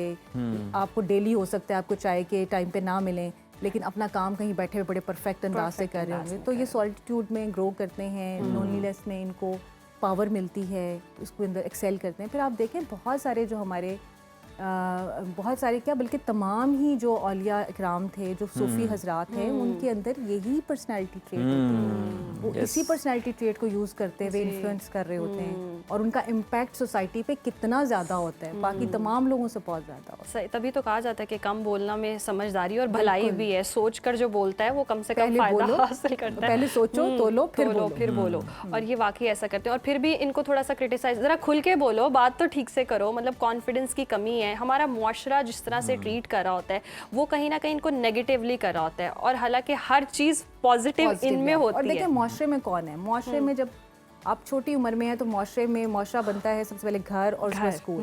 तो घर में भी बार बार मतलब पेरेंट्स के लिए बड़ा ज़रूरी है कि अपने बच्चों की पर्सनालिटी को अंडरस्टैंड करें, पार्टनर्स के लिए बड़ा ज़रूरी है कि अपने पार्टनर की पर्सनालिटी को अंडरस्टैंड करें। हो सकता है कि आपके घर में आने वाली बहू शाये हो, जिसको आप कहते हैं, ठीक है, वो उतनी एक्सट्रोवर्ट ना हो कि हर आने वाले मेहमान के आगे फ़ौरन से जाके ट्रे लेके जाए और कहे कि ये ले, ठीक है, लेकिन वो इनसाइड जो है वो रिस्पेक्ट करती हो, ऑनर करती हो, और तो आप उसकी पर्सनैलिटी को समझें। इसी तरह से आपके घर में बच्चे हैं तो आप उनकी पर्सनैलिटी को समझें। स्कूल्स हैं, कॉलेजेस, यूनिवर्सिटीज़ ये हैं। बड़ा इंपॉर्टेंट पॉइंट आपने रेज किया है, और ऐसे लोगों को फिर लोग तनकीद भी कर रहे होते हैं घर के अंदर। सही, ये एक्सेप्टेंस पैदा करना कितना ज़रूरी है ऐसे लोगों के लिए? देखिए जो आपका आज का प्रोग्राम है, मेरा ख्याल है ये इसी कनेक्शन में है कि इन लोगों को अंडरस्टैंड करें, यस। और सबसे पहले जो अंडरस्टैंडिंग है वो घर से आती है, पेरेंट्स की तरफ से आती है। जैसे आपने चाइल्डहुड ट्रॉमा की बात की, यानी वो कॉर्नर में रह के भी आपको डिसरिस्पेक्ट नहीं कर रहे, कोई आपका गेस्ट आया या कोई भी आया। हो सकता है एक बच्चा आपका बहुत अच्छा स्पीकर हो, स्पीच बहुत अच्छी देता हो, असेंबली में जाके बहुत अच्छी बात करता हो, लेकिन दूसरा बच्चा आपका बहुत अच्छा मैथमेटिक्स में बहुत अच्छा, मैथमेटिक्स में बहुत अच्छा हो, राइटिंग स्किल्स, उसकी क्रिएटिव राइटिंग बहुत अच्छी हो, तो आप उसको अप्रिशिएट करें, आप उसको फोर्स मत करें कि नहीं तुम्हें भी स्टेज पे जाके बोलना है, तुम्हें भी वहाँ बात करनी है। सिमिलरली आपका पार्टनर है तो आप उसको अंडरस्टैंड करें, आपके वर्क ऑफिस में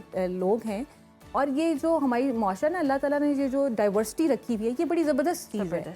इससे हमें वो तमाम लोग मिलते हैं जो कि हमारा वो सारा गैप फिल करते हैं। अगर तमाम लोग ही एक्सट्रोवर्ट होते तो सुनने वाला कौन होता भाई यहाँ? अगर सब बोलने वाले होते, ठीक है, और अगर इसी तरह से सब लोग खामोश होते तो फिर आपको दुनिया में कोई रंगीनी नज़र ना आती, कोई रौनक नज़र ना आती। तो इट्स अ कॉम्बिनेशन, अल्लाह ताला ने एक कुदरत का जो निज़ाम रखा है जिसमें डाइवर्सिटी है, जिसमें हर तरह के लोग हैं। बहुत खूबसूरत बात की आपने, और कल ही शायद मैंने एक सीज़न देखा जिसमें वो बच्चा कहता है कि मुझे डिफरेंट लोग मिलते हैं या डिफरेंट पर्सनालिटीज़ मिलती हैं, तो उसमें मैं ग्रो करता हूँ और मुझे अपनी पर्सनालिटी की समझ आती है कि क्या डायमेंशंस हैं। तो ये वाकई दोनों तरफ से होना बहुत ज़रूरी है। इंट्रोवर्ट एक्सट्रोवर्ट मिल जाए तो वो तो बहुत अच्छा बहुत बेस्ट कॉम्बिनेशन हो सकता है। लेकिन आप हमेशा ये भी याद रखें कि ऐसा भी नहीं है कि आप ये कहें कि इंट्रोवर्ट और एक्सट्रोवर्ट का ही कम्बिनेशन बेहतर हो सकता है। इंट्रोवर्ट्स भी बाज़-औक़ात जो दो लोग होते हैं, मतलब वैसे आपको लगेगा कि शायद ये बात नहीं करते, लेकिन जहाँ पे वो बेस्ट फिट है वहाँ पे वो बहुत ओपन होते हैं। अच्छा। और वो चूंकि क्वालिटी चाहते हैं, वो क्वांटिटी नहीं चाहते, तो वो उस महदूद सर्कल के अंदर बहुत अच्छा अपना एक्सप्लेन भी करते हैं, बहुत अच्छा ग्रो भी करते हैं, बल्कि शायद ये एक्सप्लेन जितना ये बेहतर कर सकते हैं ना, एक्सट्रोवर्ट्स नहीं कर अच्छा चलें अफाफ, घर में तो यकीनन हमारे इस गुफ्तगू से फ़ायदा भी हो रहा होगा, लोग जो है वो तस्लीम भी कर लेंगे इस चीज़ को, लेकिन स्कूल्स के अंदर, तालीमी इदारों के अंदर मसाइल आते हैं। एक मारूफ स्कॉलर भी हैं, उन्होंने अपने बेटी का गालिबन किस्सा भी शेयर किया, वाक़या भी शेयर किया कि स्कूल ने बुला के जनाब कह दिया कि आपका जो बच्चा है ये बिल्कुल ही कॉर्नर में रहता है, किसी से बात नहीं करता। तो वहाँ पर तो ये मसाइल फिर बहुत ज़्यादा हैं, वो तो फिर लिख देते हैं कि जनाब ये तो मिसफिट है यहाँ पे आपका बच्चा। बिल्कुल, ये आपने बड़ी अहम बात की, और ये हमारे इस टाइम स्कूल्स, और जितने भी तालीमी अदारे हैं उनका एक बहुत बड़ा इशू है। हम असल में स्टैंडर्डाइजेशन पे ज़्यादा फोकस कर रहे होते हैं। स्टैंडर्डाइजेशन का मतलब ये है कि हम चाहते हैं कि ये हमारा एक स्केल है, इस स्केल में हर बच्चे को फिट आना चाहिए, ये हमारा एक स्केल है करिकुलम का, ये हर बच्चे के लिए होना चाहिए, ये हमारा एक स्केल है एथिक्स का, नॉर्म्स का, उसके अंदर हर चीज़ को फिट होना चाहिए, जो कि पॉसिबल नहीं है। अगर आप ह्यूमन डाइवर्सिटी को समझते हैं, जो कि स्कूल की प्राइम रिस्पॉन्सिबिलिटी है, स्कूल जो है वो छांटी करके नहीं ले सकता कि ये बच्चा जो है मुझे दे दो और ये बच्चा मुझे दे दो। हमारे तालीमी निज़ाम का सबसे बड़ा मसला ही यहाँ पे ये है पाकिस्तान में कि हमने, और जो बच्चे स्कूलों से बाहर हैं या पीछे रह जाते हैं, वो सब यही वजह है कि हमने स्कूलों के अंदर बहुत छांटी कर ली हुई है। हम कहते हैं कि ये वाला स्कूल जो है ये फ़लाँ बच्चों के लिए है, ये स्कूल जो है स्ट्रीट स्कूल है, ये स्मार्ट स्कूल है। आप देखें ना किस तरह से बना रहे, तो आप क्या करेंगे? आप कभी भी इंक्लूसिव सोसाइटी को रेज नहीं कर पाएंगे। आपको बच्चों की नेचर को अंडरस्टैंड करना, साइकोलॉजी क्यों पढ़ाई जाती है टीचर्स को, इसीलिए पढ़ाई जाती है। Psychology is one of the part of the teachers training programmes. लेकिन अगर आप उसको सिर्फ पढ़ाई करेंगे और प्रैक्टिकली इम्प्लीमेंट नहीं करेंगे तो आप अपने बच्चों के साथ ज़्यादती करें। तो स्कूल्स में हर बच्चे की नेचर को अंडरस्टैंड करना, जैसे मैंने कहा कि ज़रूरी नहीं है कि हर बच्चा असेंबली में जाके फोर फ्रंट पे खड़ा हो जाए, ठीक है। कुछ बच्चे स्पोर्ट्स में बहुत अच्छे होंगे, कुछ बच्चे जो हैं वो आर्ट वर्क में बहुत अच्छे होंगे, और हो सकता है आपको कोई international competition of art win करवा दे, क्रिएटिव राइटिंग का वो जो है वो विन कर ले।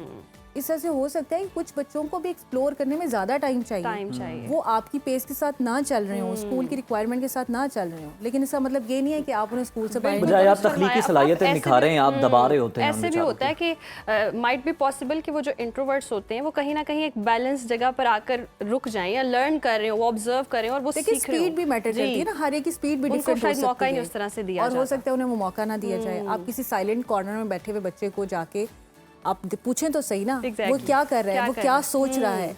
अगर आपको याद हो, एक मूवी थी तारे ज़मीन पर, बड़ी हिट मूवी थी, और वो उस मूवी ने बहुत ज़्यादा रेवोल्यूशन भी लेके आई। वो मूवी उसने बहुत सारे इदारों में आगाही भी इस चीज़ की क्रिएट की, और उसकी वजह से पेरेंट्स भी बहुत ज़्यादा इन्फ्लुएंस हुए, टीचर्स बहुत ज़्यादा इन्फ्लुएंस हुए। तो उसमें ऐसे ही कि एक कॉर्नर में बैठा हुआ बच्चा जो है स्कूल की क्लास के अंदर, वो ज़्यादा इन्फ्लुएंसिंग हो सकता है, उसके पास हो सकता है ज़्यादा क्रिएटिव स्किल्स हों, लेकिन टीचर की नज़र ऐसी होनी चाहिए, उसको पहचान ऐसी होनी चाहिए। उस्ताद का काम यही है कि छुपी हुई सलाहितें हैं बच्चे के अंदर, उसको निखारे, उसको उभारे। और इसी तरह से पेरेंट्स भी ऐसे सब चीज़ें क्लियर नहीं होती। दुरुस्त फरमाया आपने, बहुत खूबसूरत बात, बहुत शुक्रिया फाफ आपके वक्त का। और यस, ये वालिदैन और असातिज़ा की जिम्मेदारी है कि बच्चों पे ध्यान दें, इंट्रोवर्ट्स को भी समझें और एक्सट्रोवर्ट्स को भी समझें, दोनों को समझें और पॉजिटिव ट्रेड्स को मोटिवेट करें, अप्रिशिएट करें, ताकि वो बच्चा जो है अपनी ज़िंदगी में मतलब अच्छा काम कर सके, सर्वाइव कर सके और बेहतर तरीके से आप उसे दबाएं ना। उसके अंदर बहुत सारी तख्लीकी सलाहियतें हो सकती हैं जो कि आगे चल के जनाब बड़ा नाम रोशन कर सकती हैं।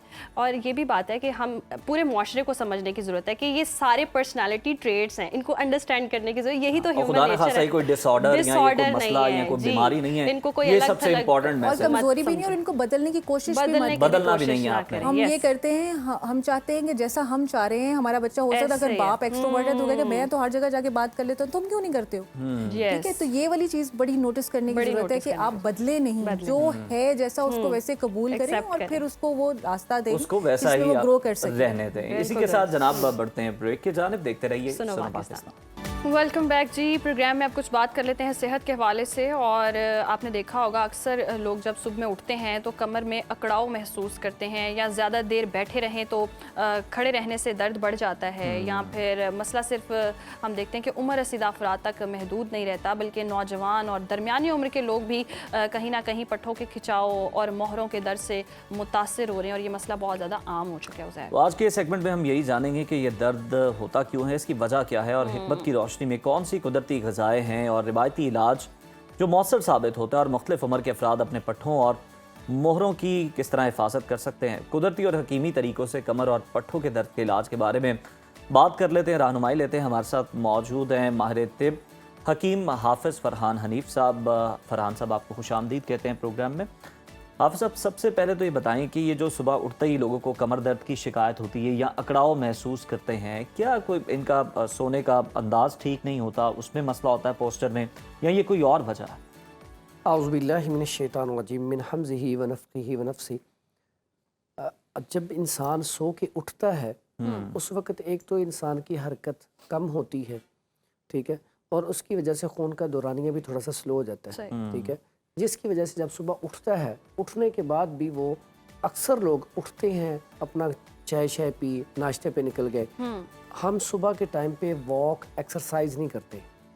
अगर हम सुबह के टाइम उठ के नमाज पढ़ें, उसके बाद अस्कार करें, हल्की फुल्की थोड़ी सी एक्सरसाइज करें, अपने जिस्म को वक़्त दें, उससे क्या होगा, खून की सर्कुलेशन और जो हरकत है, ठीक है, उसमें क्या होता है, खून की सर्कुलेशन बेहतर हो जाती है। सही। और जब खून की सर्कुलेशन बेहतर होगी तो आपके पट्टे बिल्कुल ठीक हो जाते हैं। लेकिन ये तो हो गया जब इंसान सो के उठता है।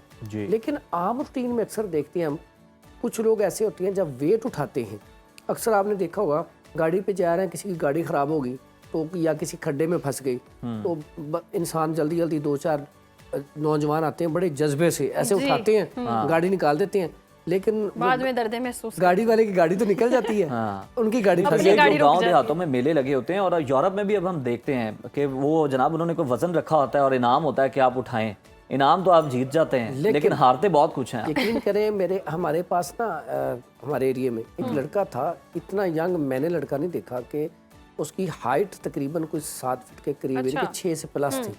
तो जब उसकी वो कब्र की तरफ गया तो उन्हें कब्र दोबारा और रख के तो बड़ी करनी पड़ी, साइज से बड़ी पहले ही बनाई उन्होंने, फिर और बड़ी करनी, चेस्ट भी। वो क्या करता था, उसका वो बॉडी बिल्डिंग करता था सर। उसने मुकाबला तो जीत लिया, लेकिन जब उसने वेट उठाया ना, उसकी कमर में दर्द निकली। वो कमर की दर्द ठीक 1 माह बाद, उसी की वजह से उसका ऑपरेट भी हुआ, लेकिन डेथ हो गई। मकसद कहने का कि आप जब वेट उठाते हैं, अक्सर हम जब वेट उठाते हैं ना, घर में भी कुछ चीज़ आई, कोई गंदम का तोड़ा ही आपने उठा के रखना है, गाड़ी उठानी, पानी की बोतल उठा ली आपने, कुछ भी उठाती हैं, अपना पोर्शन पहले आप अपनी टांगों का बैलेंस करें, थोड़ा सा झुकें, फिर उसे वेट उठाएं। नहीं तो ये कमर का दर्द इतना बुरा है, घुटने बेंड करना जरूरी है। यस, इसमें L4 L5 अक्सर हम उठते हैं, सो के उठते हैं, बंदा बेड से उठता है तो वो भी एंगल ठीक नहीं होता। जब आप उठते भी हैं, बड़ी तरतीब से आप एक साइड पे करवट ले, उठें आराम से।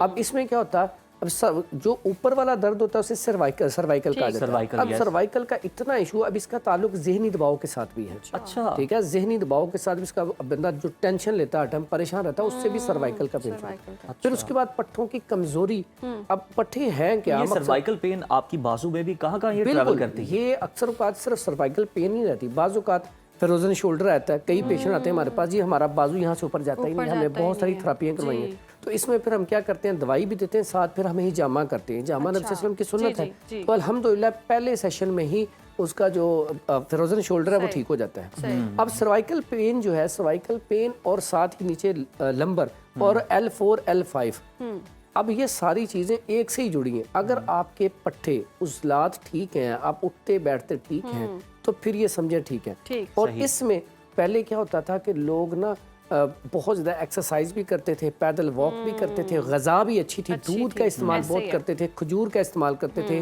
भुने चनों का इस्तेमाल करते थे। आज हमारी डाइट भी ऐसी नहीं है। इसमें अब हमें करना यही जानना चाहते कि हमने बेहतियातियां करनी है। आप ग़ज़ाएं ऐसी बताएं कि जनाब हमारे मसल्स जो हैं वो स्ट्रॉन्ग हो। उसमें सबसे पहला काम तो ऐसा पेशेंट जिसका L4 L5 का इशू हो, ठीक है, या सर्वाइकल पेन हो, उसे आप उल्टा लिटा के थेरेपी अगर नहीं भी आती तो कोई मसला नहीं, सिर्फ सरसों का तेल ले लें, अच्छा वाला सरसों का तेल लेके साफ, उसमें लहसुन देसी वाला जला लें। अगर फॉर एग्जांपल 1 पाव सरसों का तेल है तो उसके जो जुए नहीं, वो पूरी वो जो पीस होता है लहसुन का, उसे आप 2 लेके वो जला लें। उसमें जला लिया, अब आपका ऑयल तैयार हो गया दर्दों के लिए। इस ऑयल के साथ मसाज करें, ठीक है। आप मसाज करें को कम से कम 5-7 मिनट 10 मिनट, फिर उसे कोई गर्म कपड़ा ऊपर या कोई जो होता है कंबल वगैरह, ठीक है, वो ऊपर दे ले, या कोई मोटी जर्सी पहन ले, उससे बड़ी जल्दी इफाका होता है। उसके बाद इसका हिजामे में भी बड़ा अच्छा रिजल्ट है। लेकिन इसमें बड़ा सादा सा नुस्खा एक बताने लगा हूँ, इतना कमाल का है कि आपने फौरी तौर पे ये खाना है, पहले दिन रिजल्ट बताना है, पहले दिन, ठीक है। और ये नुस्खा है खार खस्क। ये इतना ज़बरदस्त है कमर दर्द के लिए। पहले हमारी माएँ जो थीं, वो जो पंजीरी पांडा जिसको कहते हैं वो बनाती थी हर सर्दियों में, या औरतों के लिए ख़ास होता था, ठीक है। तो उसमें ये लाजमी जुज़ गिना जाता था। ये अकेला गुर्दों का भी इलाज है और ये दर्दों का भी इलाज है, कमर दर्द का इलाज। ये ले लें 50 ग्राम। उसके बाद ये सूंड, अदरक खुशक किया हुआ सूंड ले लें 50 ग्राम।